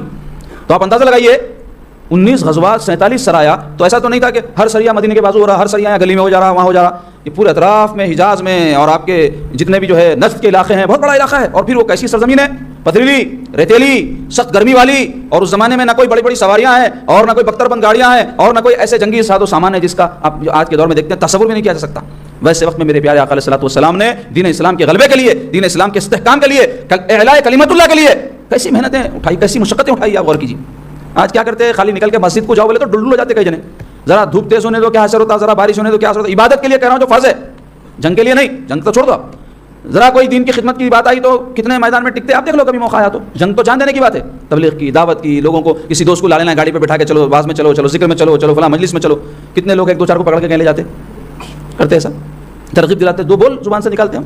یہ محنتیں ہیں میری آقا کی، اور یہ قربانیاں صحابہ کی جو آگے جب غزوات اور سرایا کے واقعات بیان ہوں گے. تو مختصر یہ کہ لڑائیوں کا سلسلہ شروع ہو گیا، اور رسول اللہ صلی اللہ علیہ وسلم نے بہت سارے سرائے جو بھیجائے. اس میں پہلا جو سریہ ہے، سریہ یعنی کوئی حضور کے علاوہ کسی صحابی کو ذمہ دار بنا کر ایک جتھے کو بھیجا جائے. تو پہلا سریہ ہے سریہ حمزہ، چونکہ حضرت حمزہ بن عبد المطلب سرکار کے چچا، ان کی سرکردگی میں یہ سریہ ہوا تھا. 30 مہاجرین اس میں شریک ہوئے تھے. سیف البحر ایک مقام ہے، وہاں تک جو ہے حضرت حمزہ یہ 30 مہاجرین کو لے کر کے ایک قافلہ تجارتی جا رہا تھا، اس کی سرکوبی کے لیے تشریف لے گئے تھے. تو وہاں کفار کے پاس بھی ہتھیار وغیرہ تھے، وہ مقابلے پر آ گئے. قریب تھا کہ جنگ شروع ہو جائے، کوئی شخص آ کر کے دونوں کے بیچ میں صلح کرا دیا. تو ٹکراؤ کی نوبت نہیں آئی، لیکن یہ پہلا موقع تھا کہ نوبت جنگ تک پہنچتے پہنچتے رک گئی. دوسرا سریہ تھا سریہ عبیدہ بن حارث رضی اللہ عنہ. یہ بھی مہاجر صحابی ہیں. حضور پاک علیہ الصلوۃ والسلام 60 یا 80 مہاجرین کے ایک لشکر کو ترتیب دیے، اور حضرت عبیدہ بن حارث کی ماتحتی میں یہ لشکر جو رابغ ایک مقام ہے وہاں تک جو ہے گیا. اور ان لوگوں کے آنے سے پہلے وہ جو مخالفین تھے، دشمن تھے، وہ فرار ہو گئے. اس سری میں بھی جنگ کی نوبت نہیں ہے، مگر اس کا فائدہ کیا ہوتا تھا کہ یہ جو راستے تھے مخالفین کے لیے وہ تنگ ہو جاتے تھے. اب دوسرے جہاں بھی جاتے تھے وہاں تک ڈھاک جم جاتی تھی. ایک پوری ان کی ملٹری ہے، فوج ہے ان کی، اور پھر وہ ایسے جید لوگ کہ ان کا مقابلہ کرنے کی ان میں ہمت بھی نہیں تھی، یا پھر وہ لوگ صلح کر لیتے تھے. تو ایسے کچھ نہ کچھ ہر سریے کے پیچھے حکمتیں تھیں، کچھ نہ کچھ اس کے پیچھے مقاصد تھے. ایسا نہیں تھا کہ خالی جماعت جا رہی ہے، ایک لشکر جا رہا ہے، پھر کے پھرا کے آ جا رہا. نہیں، مقصد تھا اس کے تحت، ایک جو ہے ایک پورا حکمت عملی تھی اس کے تحت. اس کی بڑی تفصیل سرائے اور غزوات کی کتابوں میں آئی ہے، وقت زیادہ ہو جائے گا اگر ہم اس کی تفصیل میں جائیں گے. اور ایک سریہ ہے سعد بن وقاص رضی اللہ عنہ. اس سریے میں بھی 20 کے قریب سوار رسول اللہ صلی اللہ علیہ وسلم نے بھیجوائے. ایک مقام پر جب لڑائی کی نوبت بھی آئی تو حضرت سعد بن وقاص نے جو ہے پہلا تیر چلایا، اور کہا جاتا ہے کہ دین اسلام میں لڑائی کے لیے سب سے پہلا جو تیر چلایا گیا وہ حضرت سعد بن وقاص کی طرف سے تھا. یہ فضیلت ان کو حاصل ہے جو عشرہ مبشرہ میں سے ہیں. اس میں بھی لڑائی کی نوبت نہیں آئی اور دشمن بھاگ گئے. اب یہ سرایا کے بعد غزوات بھی پہلے یعنی ہجرت کے دوسرے سال بعض لڑے گئے. اس میں عظیم الشان غزوہ تو غزوہ بدر ہے جس کی تفصیل ہم آگے بیان کریں گے. مگر پہلا غزوہ کیونکہ تاریخی اعتبار سے بڑی اہمیت کا حامل ہے، پہلا غزوہ یعنی پہلا جنگی لشکر جس میں خود رسول اللہ صلی اللہ علیہ وسلم کی کمان میں صحابہ اکرام گئے، وہ غزوہ تھا غزوہ ابوا. یہ ابوا وہ مقام ہے جہاں رسول اللہ صلی اللہ علیہ وسلم کی والدہ کی مزار بھی ہے. تو اس میں 60 مہاجرین کا لشکر لے کر سرکار پاک علیہ الصلوۃ والسلام قریش کے ایک تجارتی قافلے کے تعاقب میں تشریف لے گئے. لیکن وہ قافلہ ہاتھ نہیں آیا کیونکہ ان کے بھی جاسوس لگے رہتے تھے, خبر ان کو بھی رہتی تھی مخالف کو بھی. تو وہ لوگ کیا کیے کہ اپنے اس قافلے کو بچا کر لے کر چلے گئے. وہ قافلے کے پیچھے کیوں گئے تھے سرکار پاک صلی اللہ علیہ وسلم؟ تاکہ وہ قافلے کے مال کو حاصل کر لیں اور ان کی جو ہے معیشت کو دھکا لگائیں. جنگ میں سب جائز ہوتا ہے نا, اور بہت اہم معیشت ہے. اب آپ دیکھو یہ جو آج کل ہندوستان کا امریکہ کا سن رہے ہوں گے قصہ چل رہا, اور امریکہ اعتراض کر رہا ہندوستان رشیا کا پیٹرول خرید لے رہا. تو کیوں اعتراض کر رہا؟ پیٹرول سے جو نفع رشیا کو پہنچ رہا اس کے واسطے انہیں جنگ میں وہ پیسہ لگا رہا. تو سارے جو رشیا کے مخالفین کیا چاہتے ہیں, رشیا کی معیشت کو کمزور کر دیں تاکہ وہ جنگ نہ لڑ سکے. تو دنیا میں ایسے ہی ہوتا. اب ایسی باتوں کے اوپر جو دشمنان اسلام اعتراض کرتے کہ دیکھو قافلوں کے پیچھے گئے تھے, ان کے مال لینے کے لیے گئے تھے. ارے ہاں بھائی, جب جنگ آمد تو جنگ آمد کرنا ہی پڑتا. آپ دشمن کو بولیں گے تم جیسا چاہے لڑو, ہم میٹھے طریقے سے تمہارے ساتھ رہتے وہ تو فتح ہو سکتی کیا. لیکن یہ کب ہے, اصول ہے اس کے, کچھ ضابطے ہیں. میں یہ نہیں کہوں گا گھریلو جھگڑوں کو بنیاد بنا کے کوئی کہے کہ تنگ آمد تو جنگ آمد بول کے ساتھ اٹھا کے بہو کو پڑھ کر گئی, بہو اٹھا کے ساتھ کو پڑھ کر گئی, ننند بھاوت کو پڑھ کر. یہ جنگ ہے, یہ رشتے داریوں میں جنگ ہوتی, دشمنوں میں ہوتی جنگ. آپس میں رشتے داریوں میں مسلمانوں میں جنگ نہیں ہوتی, صلح ہوتی, محبت ہوتی, آشتی, ایک دوسرے کے ساتھ مل جل کے رہتے. تو بہرحال یہ پہلا غزوہ تھا. دوسرا غزوہ غزوہ بوات ہے. یہ بوات بھی ایک مقام کا نام ہے. رسول پاک صلی اللہ علیہ وسلم اس میں بھی ایک تجارتی قافلے کے تعاقب میں تشریف لے گئے. 200 مہاجرین تھے اس میں بھی جنگ کی نوبت نہیں آئی, دشمن فرار ہو گیا. اسی طرح ایک اور غزوہ ہے غزوہ صفوان. صفوان ایک مقام کا نام ہے, گھاٹی کا نام ہے, جو بدر کے قریب ہے. تو یہ جو غزوہ ہے جس میں سرکار تشریف لے گئے, اس کی نوبت کیوں آئی کہ کرز ابن جابر نام کا ایک شخص جو ہے رسول اللہ صلی اللہ علیہ وسلم کے صحابہ کے ایک زمین تھی اس کے اوپر اٹیک کیا, 2 صحابہ کو شہید کیا, اور جو ہے وہاں جو فصل تھی اس میں آگ لگا دیا. رسول اللہ صلی اللہ علیہ وسلم کو جب مدینے میں خبر ہوئی, کیونکہ یہ جو فصلیں وغیرہ تھی تھوڑا شہر سے باہر رہتی, تو حضور کو اطلاع ہوئی. حضور پاک صلی اللہ علیہ وسلم تشریف لائے تک بھاگ گیا انہیں. تو رسول اللہ صلی اللہ علیہ وسلم اس کو ڈر بٹھانے کے لیے کہ دوبارہ ایسی حرکت نہ کرے, اس کے تعاقب میں یہ صفوان مقام تک تشریف لے گئے. تو یہ غزوہ صفوان ہے. قربان جاؤ صحابہ کرام, محدثین, مورخین اور سیرت نگاروں کے کہ کیسا رسول اللہ صلی اللہ علیہ وسلم کی ایک نقل و حرکت کو محفوظ کر کے ہم تک پہنچایا. تم کو معلوم نہیں ہوتی تھی باتیں, ایسی حفاظت کی ہے. دیکھو آپ, بڑی تفصیل ہے اس کی. میں آپ کو اختصار کے ساتھ ایک تبرکن کے نالج میں مختصر صحیح کچھ نہ کچھ باتیں رہنا, کبھی اور کہیں تفصیل سے سنیں تو فوری کلک ہوتا ذہن میں. یہ میں بتا رہا ہوں صاحب. تو اس کو کہتے ہیں غزوہ صفوان. پھر سرکار پاک صلی اللہ علیہ وسلم کو ایک مرتبہ خبر ملی, ابو سفیان جو قریش مکہ کے سردار تھے اور بڑے دولت مند, وہ اپنی تجارت کا ایک بہت بڑا قافلہ جس میں کئی سینکڑوں اونٹ لے کر کے ملک شام کی طرف جا رہے ہیں, اور تجارت کا بہت سارا اس میں مال ہے. تو رسول اللہ صلی اللہ علیہ وسلم ان کی سرکوبی کے لیے نکلے, اور مقام ذوالعشیرہ ایک مقام ہے یہ جو مدینے کے اور شام کے راستے میں پڑتا ہے, وہاں تک ان کے تعاقب میں گئے. مگر ابو سفیان بڑے ہوشیار آدمی تھے, تو یہ جو ہے اپنے جاسوسوں کو چھوڑ کے رکھے تھے, اور صحابہ اکرام آ کر جو ان کے قافلے کا تعاقب کر رہے تھے یعنی خبر لینے کے لیے, تو اس سے وہ پہچان گئے کہ ہمارے اوپر اٹیک ہونے والا ہے. تو یہ تیزی سے اپنے قافلے کو لے کر کے نکل گئے اور مسلمانوں کی عزت کے باہر چلے گئے. اب مگر یہ اہم کیوں ہے یہ غزوہ کہ یہی قافلہ تھا کہ جب واپس تجارت سے لوٹ رہا تھا, دوبارہ رسول اللہ صلی اللہ علیہ وسلم ان کی سرکوبی کے لیے تشریف لے گئے. تو ان کی سرکوبی تو نہیں ہو سکی, جنگ بدر ہو گئی. تو اس واسطے اس غزوے کی بڑی اہمیت ہے سیرت میں. اب آئیے جنگ بدر جو ہوئی اس کے پیچھے کچھ حالات ہیں. اس میں سے ایک حالات یہ کہ رسول اللہ صلی اللہ علیہ وسلم نے حضرت عبداللہ ابن جحش رضی اللہ عنہ سرکار کے پھپھیرے بھائی ہیں, اور ان کی بہن ہے سیدہ زینب بنت جحش رسول اللہ صلی اللہ علیہ وسلم کی زوجہ پاک. تو ان کی جو ہے سرکردگی میں حضور پاک علیہ الصلوۃ والسلام چند صحابہ کو طائف اور مکہ کے بیچ میں نخلا نام کا ایک مقام ہے, وہاں پر نگرانی کرنے, اور وہاں سارے جو قافلے آ رہے ہیں جا رہے ہیں بالکل نیک گردنیں سمجھو, وہاں سے کوئی بھی مکے سے نکلا کدھر بھی جاؤ وہاں سے گزر کے جانا پڑتا تھا, کیونکہ پہاڑی علاقہ تھا. تو ایسا نہیں تھا کہ جدھر سے چاہے چلے جائیں, خاص راستے ہوتے تھے, بس اسی سے گزر کے جانا پڑتا. تو وہ ایک پوائنٹ تھا جہاں پر کوئی گزرے تو ضرور پتہ چلتا تھا کہ یہ کدھر جا رہا ہے. تو وہاں پر رہ کر کے نگرانی کرنے اور وہاں کی خبریں دینے کے لیے متعین فرمایا. مگر یہ کام آسان نہیں تھا, اس واسطے کہ یہ دشمن کے منہ میں ہاتھ ڈالنا تھا, بالکل دشمن کے علاقے میں گھس کر کے اس کی نگرانی کرنا. تو اب کوئی ایسا تو نہیں تھا اس زمانے میں کہ چھپنے چھپانے کے بنکر بنا لیے یا اور بھی کوئی ایسے انتظامات کر لیے, کیمرے لگا دیے جیسا آج کل ہے. تو اس زمانے میں تو کھلے سو علاقے رہتے تھے, بڑے بڑے میدان تھے, اور پہاڑوں میں بھی آپ نے کب تک چھپ کے رہے, کھانا پڑتا ہے, پینا پڑتا ہے, اور پھر خود مخالفین کے لوگ پھرتے رہتے تو پتہ چل جاتا کون کہاں ہے. مگر یہ بہادر صحابہ سرکار کے حکم کی تعمیل میں وہاں پر نگرانی کر رہے تھے کہ اتفاق سے ایک جو ہے تجارتی قافلہ قریش کے لوگوں کا وہاں سے گزرا, اور ان لوگوں کی نظر جو ہے ان پر پڑ گئی. اور وہ جو ہے رجب کا مہینہ تھا, اور رجب ان مہینوں میں سے ہے جس میں عرب کے لوگ جنگ نہیں کرتے تھے, تیر نہیں چلاتے تھے, نیزہ نہیں مارتے تھے, اشہر حرام کہتے ہیں اس کو. تو اب یہ صحابہ بڑے تذبذب میں مبتلا ہو گئے کہ اگر ہم جو ہے تیر نہیں چلا رہے ہیں اور یہ دشمن کو ڈھیر نہیں کر رہے ہیں, تو یہ لوگ جا کے مکے میں خبر کریں گے اور وہ لوگ آ کر ہم کو پکڑ لیں گے, کیونکہ یہ طائف کے اور اس کے بیچ میں تھا, اور مدینہ شریف کافی دور تھا, پلٹ کر واپس جا نہیں سکتے تھے, تعاقب وہ تو پکڑ جائیں گے. تو اس خیال سے کہ اگر ہم ایسا کریں گے تو یہ مشکل ہوگی, اور اگر ہم تیر چلاتے ہیں تو پھر جو قانون ہے کہ ان دنوں میں تیر نہ چلائے, اس جو ہے جرم کے مرتکب ہوتے ہیں. تو آخر میں مشورہ کر کے اجتہاد کیے کہ نہیں, ہم کو تیر چلانا چاہیے, اپنی جان بچانا زیادہ ہے, ہمیں حرام حلال اس وقت دیکھنے کی ضرورت نہیں. تو حضرت واقد بن عبداللہ تمیمی رضی اللہ عنہ صحابی ہیں، انہوں نے ایک تیر جو ہے کھینچ کر مارا اور وہ تیر جو ہے جا کر کے عمر بن حضرمی نام کا ایک رئیس کا بیٹا تھا اس کو لگا اور وہ قتل ہو گیا. اور پھر عثمان اور نوفل نام کے ایک اور رئیس کے 2 بیٹے تھے، ان لوگوں نے قید کر لیا اور ان کا جو بھی تجارتی مال تھا وہ بھی اپنے قبضے میں لے کر کے واپس جو ہے مدینہ طیبہ کو آ گئے اور رسول اللہ صلی اللہ علیہ وسلم کو ساری تفصیل بیان کی اور رسول اللہ صلی اللہ علیہ وسلم کی خدمت میں جو ہے اس مال غنیمت میں سے نظر بھی پیش کی انہوں نے اور سرکار پاک علیہ الصلوۃ والسلام کے سامنے ساری تفصیل جب آئی تو ادھر تو یہ بات پہنچی، ادھر جب یہ واقعے کی تفصیل مکے میں پہنچی تو وہاں پر جو ہے کوہرام بپا ہو گیا اور عمر بن حضرمی کوئی معاملے آدمی نہیں تھا، تو اس کے قتل کیے جانے پر مکے میں ایک نعرہ اٹھا کہ ہم کو جو ہے مسلمانوں سے اپنے خون کا بدلہ لینا چاہیے. تو اس کے لیے وہ لوگ تیاریاں کرنے لگے. اسی اسنا میں وہ قافلہ جس کے تعاقب میں ابو سفیان کے قافلے کے رسول اللہ صلی اللہ علیہ وسلم ذوالعشیرہ تک تشریف لے گئے تھے، وہ پلٹ کر مکہ جا رہا ہے تجارت کے بعد. رسول اللہ صلی اللہ علیہ وسلم کو اس بات کی خبر پہنچی تو پیارے آقا صلی اللہ علیہ وسلم نکلے مدینہ طیبہ سے. انصار اور مہاجر صحابہ کو حضور جمع فرمائے اور ان سے مشورہ فرمائے کہ ہم کو جانا ہے اور ایسے ان کا سرکوبی کرنی ہے. تو مہاجر تو سارے پہلے سے تیار تھے، مگر رسول اللہ صلی اللہ علیہ وسلم اس موقع پر انصار صحابہ کی طرف نظر فرما رہے تھے. تو ویسے وقت میں یہ بات کیوں پیدا ہوئی کہ وہ جو انصار صحابہ ہے وہ ساتھ چلیں گے یا نہیں چلیں گے؟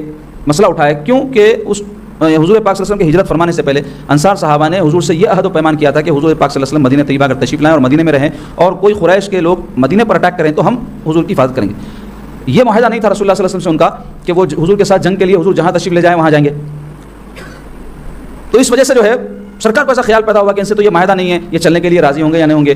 لیکن جیسے ہی سرکار پاک صلی اللہ علیہ وسلم ان کی طرف توجہ فرمائے تو انصار صحابہ میں سے سعد بن عبادہ رضی اللہ عنہ، یہ خزرج قبیلے کے سردار ہیں، تو یہ جو ہے رسول پاک صلی اللہ علیہ وسلم سے عرض کیے کہ یا رسول اللہ اگر آپ یہ پسند فرماتے ہیں کہ ہم آپ کے ساتھ جنگ میں چلیں تو یا رسول اللہ ہم چلنے کے لیے تیار ہیں.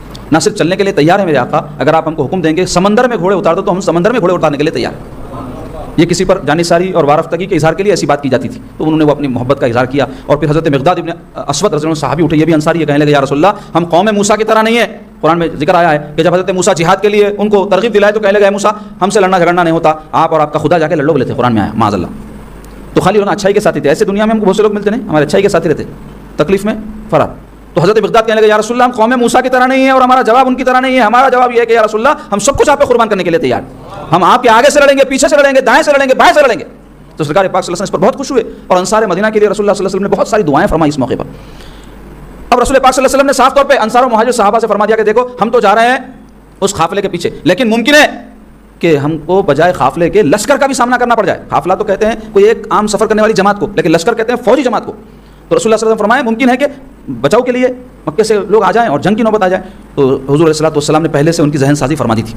تو سرکار پاک علیہ الصلوۃ والسلام جیسے ہی بدر کے مقام پر پہنچے جہاں قافلے سے جو ہے سامنا ہونے کا امکان تھا، مگر ہوا یہ کہ مکے سے جو ہے کفار ایک زبردست لشکر تیار کر کے 1000 کے قریب ان کی تعداد تھی، جس میں بڑے بڑے سردار ان کے شریک ہوئے اور یہ سوچ کر کے ایک ایسی حتمی لڑائی لڑ لیں آر پار کی کہ اس کے بعد پھر مسلمانوں کو صف ہستی سے مٹا دیں کہ کوئی لڑائی جھگڑے کی نوبت ہی باقی نہ رہے. زبردست تیاری کر کے نکلے. ابو جہل، عتبہ، شیبہ، امیہ ابن خلف اور بھی بہت سارے جو شدت پسند کفار تھے اور وہ سارے قبیلوں کے سردار تھے، جنگجو قسم کے تھے، لڑاکو قسم کے تھے، وہ سارے اس میں شریک ہوئے. 1000 کا لشکر انہوں نے تیار کیا اور رسول پاک علیہ الصلوۃ والسلام بدر کے قریب پہنچنے تک حضور کے جو بھی جاسوسی دستے تھے انہوں نے حضور کو یہ خبر دی کہ یا رسول اللہ یہ بدر کے قریب جو ہے لشکر پہنچ گیا ہے. اور انہوں کیا کیا، ابو سفیان جو قافلہ اپنا تجارت کا لے کے آئے تھے، اس میں بہت سارا مال تھا، 1000 روپے کما کے لائے تھے وہاں سے تجارت کر کے. وہ اپنے قافلے کو عام مدینے کا راستہ چھوڑ کر کے دوسرے طرف نکل گئے اور بچاؤ کرتے ہوئے وہ مسلمانوں کے جو ہے زد سے باہر نکل گئے. تو اپنے قافلے کو بچانے کے بعد میں انہوں نے جو ہے پہلے خبر بھجوائی تھی کہ دیکھو تمہارے قافلے کے اوپر اٹیک کرنے کے لیے مسلمان آ رہے ہیں، اپنے بچاؤ کے لیے نکلو. تو یہ لشکر تیار کر کے یہ قریش کے کفار نکل گئے تھے. مگر جب اپنے قافلے کو انہوں نے سیف کر لیا تو اب انہوں نے دوسرا جو ہے ایک نمائندہ بھیجا جا کر کے کہہ دو کہ بھائی ہمارا قافلہ سیف ہے، اب آپ لوگوں کو ضرورت نہیں ہے بچانے کے واسطے آنے کی. مگر چونکہ یہ نکل چکے تھے بدبخت اللہ اس کے رسول کے دشمن، تو انہوں نے عزم کا اظہار کیا کہ ہم جب نکلے ہی ہیں تو دو ہاتھ ہو ہی جائیں. کئی سمجھدار لوگ سمجھائے کہ بھائی اچھا نہیں ہے، غیر ضروری کیوں تم لوگ جو ہے جنگ میں جو ہے مبتلا ہوتے. مگر ان کا جو ہے غرور اور تکبر اپنے انتہا کو پہنچا ہوا تھا، لہٰذا یہ لوگ طے کر لیے کہ ہم کو لڑنا ہے. اور بدر کے مقام پر رسول پاک علیہ الصلوۃ والسلام تشریف لے گئے. یہ بدر جو مقام ہے اس کے بارے میں آتا ہے کہ وہاں کنواں ہے جس میں پانی بڑا صاف و شفاف ہے اور 14ویں رات کا چاند اس میں بڑا خوبصورتی سے چمکتا ہے. تو 14ویں کے چاند کو بدر کہتے ہیں عربی میں. بدر پہلی تاریخ کے چاند کو کیا بولتے ہیں؟ ہلال. ہلال پہلا جو باریک چاند نکلتا نا، ہلال. ایسا عربی زبان کی فصاحت ہے کہ چاند کے ایک ایک دنوں کے لیے نامہ ہے ان کے پاس، ابروں کے نامہ ہے ان کے پاس. کالا ابر کا الگ نام ہے، ٹھنڈا ابر، بارش کا ابر، گہرا ابر اس کے نامہ ہے. شیروں کے کئی نامہ ہیں، اسد بھی ہے، مشہور نام اسد شیر ہے نا. ایسے ہی حیدر مولا علی کا نام ہے نا، دوڑنے والا اٹیک کرنے والے شیر کو بولتے ہیں. ایسے کئی نام ہیں. تو ایسے ہی چاند کا بھی نام ہے. تو بدر بولتے 14ویں کے چاند. بعض بولتے کہ بدر نام کا ایک آدمی بڑا زبردست قسم کا رہتا تھا قدیم زمانے میں، اس کی وجہ سے وہ علاقہ بدر مشہور ہے. بہرحال جو بھی ہو وہ جگہ کا نام ہے بدر، جو مدینہ طیبہ سے 80 میل کے فاصلے پر ہے. تو وہاں پر سرکار پاک صلی اللہ علیہ وسلم جب پہنچے تو پہلے سے کفار کا لشکر جو ہے پہنچ چکا تھا اور وہاں کنویں اور پانی کے چشمے وغیرہ جو تھے اس پہ قبضہ انہوں نے کر لیا تھا. کیوں؟ فوج ہے بھائی، 1000 آدمی ہے تو پانی کیا ٹینکراں اس زمانے میں رہتے تھے، کیا بیرل رہتے تھے، لے کے جانے کو جہاں پانی ہے جتنا ہے اس کے بعد ختم ہوا تو پھر پانی بھرنے کی نوبت ہے. تو علماء پانی کے مقامات پر قبضہ کر لیے اور رسول پاک علیہ الصلوۃ والسلام جب وہاں تشریف لے گئے تو جس مقام پر حضور پاک صلی اللہ علیہ وسلم اپنے لشکر کو لے کر کے ٹھہرے تھے 313 صحابہ جن میں بڑی تعداد انصار کی تھی، جو مہاجر تھے 60 تھے، باقی سارے انصار تھے. تو جس جگہ پر سرکار پاک صلی اللہ علیہ وسلم نے لشکر کو لے کر ٹھہرے وہ زمین جو ہے ریتیلی تھی اور گھوڑوں کے پیر اس میں دھس رہے تھے اور صحابہ اکرام کے پاس جنگی جو اس زمانے میں سامان تھا بالکل خلیل تھوڑا سا. 313 ہیں تو کم سے کم 313 اونٹ تو ہونے چاہیے نا بھائی جس پر کہ سواری کی جائے. چند اونٹ تھے، چند گھوڑے، چند تلواریں، ہر کے پاس تلوار بھی نہیں تھی، کئی تو لکڑیاں لے کے نکل گئے تھے. کیا جوش جہاد تھا دیکھو آپ، کیا اللہ تعالیٰ کی ذات پر بھروسہ تھا ان لوگوں کا. تو وہ اس طرح سے نکلے کہ سرو سامنے کچھ بھی نہیں مگر اللہ کی مدد ان کے شامل حال تھی کیونکہ محمد عربی ان کے امام تھے، ان کے سالار لشکر تھے. ایسا اگر سالار لشکر ہو اور ایسا اللہ پر بھروسہ ہو تو اس جماعت کو کوئی شکست نہیں دے سکتا. تو مختصر یہ کہ اللہ تعالیٰ قرآن میں فرمائے وَلَقَدْ نَصَرَكُمُ اللَّهُ بِبَدْرٍ وَأَنْتُمْ أَذِلَّةٌ اتَّقُوا اللَّهَ لَعَلَّكُمْ تَشْكُرُونَ. کیا فرمایا اللہ تعالیٰ؟ اس وقت کو یاد کرو جب اللہ تعالیٰ نے بدر میں تمہاری مدد فرمائی. کیوں؟ اس جنگ میں فرشتے بھی نازل ہوئے تھے. یہ خود جو ہستیاں تھیں فرشتہ صفت تھی اور پھر اللہ تعالیٰ نے اللہ چاہے تو بغیر فرشتوں کے بھیجے بھی کسی کو شکست دے دے، کسی کو فتح دے دے، لیکن یہ بتانے کے لیے کہ اللہ کی مدد ان لوگوں کے شامل حال ہوتی ہے جو رسول اللہ کو اپنا قائد مانتے ہیں، رسول اللہ کو اپنا امام مانتے ہیں، رسول اللہ صلی اللہ علیہ وسلم کے ماتحت رہتے ہیں. ان کے لیے اللہ کی مدد. جو ذرا نکل گئے تو پھر ان کا کیا اثر ہوتا ہے؟ وہی جو ہمارا ہو رہا ہے. تو مختصر یہ کہ ایک صحابی عرض کی حضرت حباب یا رسول اللہ آپ جو لشکر کو یہاں ٹھہرنے کا حکم دیے ہیں کیا وہی نازل ہوئی اس بارے میں؟ تو رسول اللہ صلی اللہ علیہ وسلم فرمائے کہ نہیں کوئی وہی دنیا ہے. دیکھو آپ کیسا ادب تھا صحابہ کا، کیونکہ اگر وہی آ گئی ہے تو اس میں کوئی حکمت ہوگی. وہی نہیں ہے رسول اللہ صلی اللہ علیہ وسلم فرمائے. تو وہ صحابی کے جو ہے کہنے پر تو صحابی عرض کے یا رسول اللہ جنگی اعتبار سے یہ جو جگہ ہے یہ مناسب نہیں. تو حضور فرمایا کیا کرنا چاہیے؟ تو وہ صحابی عرض کے یا رسول اللہ ہم کو مزید آگے بڑھ کر پانی کے جو چشمے ہیں اس پہ قبضہ کر لینا چاہیے تاکہ جو ہے یہ غیر جو مسلم آئے ہیں دشمن اسلام کے ان کو جو پانی ہے یہ چشموں سے ہو کر کے ان کے کنویں میں پہنچتا ہے تو پانی پر ہمارا کنٹرول ہو جائے گا. اور پھر جو زمین ہے وہاں چشموں کے اطراف وہ ذرا مسطح اور مضبوط ہے تو وہ سواریوں کے لیے بھی ہماری سہولت ہو جائے گی. تو حضور ان کی تجویز کو پسند فرمائے. تو اس سے کیا پتہ چلا اگر کوئی درجے میں مرتبے میں چھوٹا بھی ہو لیکن اچھی کوئی بات بتائے، کوئی اچھی تجویز دے، مشورہ دے تو اس کو قبول کرنا چاہیے. کئی لوگ گھروں میں بڑے جو رہتے نا سنتے ہی نہیں چھوٹوں کی. ارے تم کو سننے کیا ہے ہماری، سن تو لو بھائی. اللہ تعالیٰ کس کی زبان سے کیا بات ہمارے فائدے کی نکال دیتا نہیں معلوم. رسول اللہ صلی اللہ علیہ وسلم سے تو بڑھ کے دنیا میں نہ کوئی تھا نہ کوئی ہے نہ ہوگا. میرے آقا جب ان کی بات مان لیے تو پھر باقی لوگوں کی کیا حیثیت ہے بتاؤ.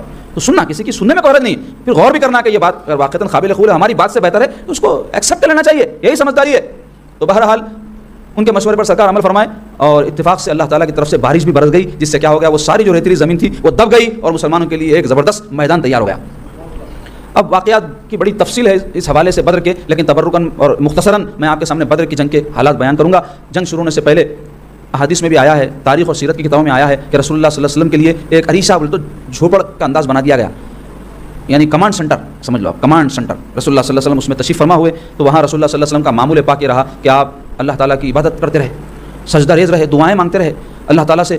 اس درجے لجاجت اور گریہ وزاری کے ساتھ سرکار دعا فرما رہے تھے کہ حضرت ابوبکر صدیق حضور کی خدمت میں تھے، بار بار حضور کو دیکھتے جاتے پریشان ہوتے کہ رسول اللہ صلی اللہ علیہ وسلم اتنا زیادہ اللہ کے حضور میں گر گڑا ہیں اور حضور پاک صلی اللہ علیہ وسلم دعاؤں کے لیے جب سجدہ ریز ہوتے تو چادر پاک آپ کے اوپر سے سرک جاتی تو حضرت ابوبکر صدیق اٹھا کے وہ چادر رسول اللہ صلی اللہ علیہ وسلم پر ڈالتے جاتے اور پھر حضور پاک صلی اللہ علیہ وسلم سے عرض کرتے یا رسول اللہ بس کیجیے، اللہ تعالیٰ آپ کی دعا ضرور قبول کر لے گا، اللہ آپ کی دعا ضرور قبول کر لے گا. تو اس سے کیا پتہ چلا کسی کو مشکل حالات میں ہم دیکھیں تو ہم کو چاہیے، ہم کو محبت ہے تو ان کی ہمت افزائی کرنا، تسلی دینا، دو بول محبت کے بولنا، یہ اپنی چاہت و محبت کا تقاضا ہے.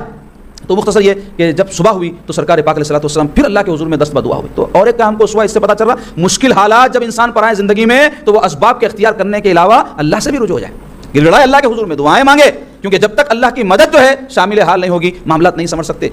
آج آپ دیکھو لوگ اسباب کے پیچھے بھاگ رہے ہیں اور دنیا کے جو ہے چیزوں کے پیچھے بھاگ رہے ہیں، مگر جو کام اپنے رب سے اپنے تعلق کو مضبوط کرنے کا ہے اس میں جھولا گیا.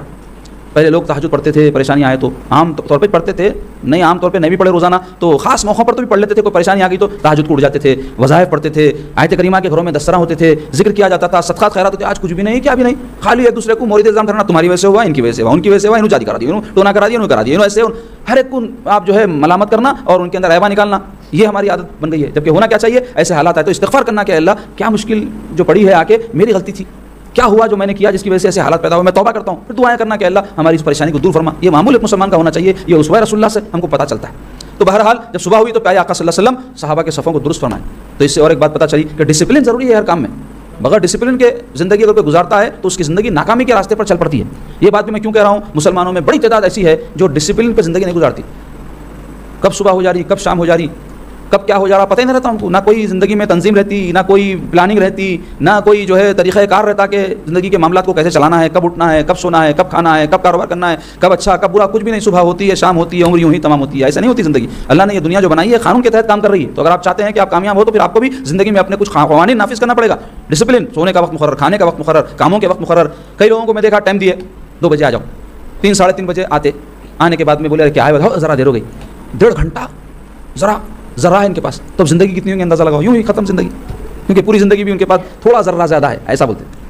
تو ایسا ہوتا کیا وقت کی پابندی. ہاں مجبوری کسی کو بھی آ سکتی ہے، ٹائم دیا بعد نہیں آ سکتے تو اطلاع کرنا. میں آپ کو بولا تھا میں وقت پہ نہیں آ سکوں گا، یا پھر کوئی اور ایسا طریقہ کار نکالنا کہ جس سے سامنے والے کو اطلاع ہو جائے، یا کوئی متبادل راستہ نکل جائے. کچھ بھی نہیں، کیا بھی نہیں. تو ڈسپلن نہیں ہے زندگیوں میں. عورتوں کے بھی ڈسپلن نہیں ہے، 2-2 3-3 بجے رات تک فون دیکھ رہے ہیں، جگ رہے ہیں، فجر نہیں، صبح سوتے پڑے رہتے ہیں. زندگیوں میں نحوست ہے، اس سے یاد رکھو. نوم الصبح یمنع الرزق، سرکار فرمائے صبح کا سونا رزق کو روکتا ہے.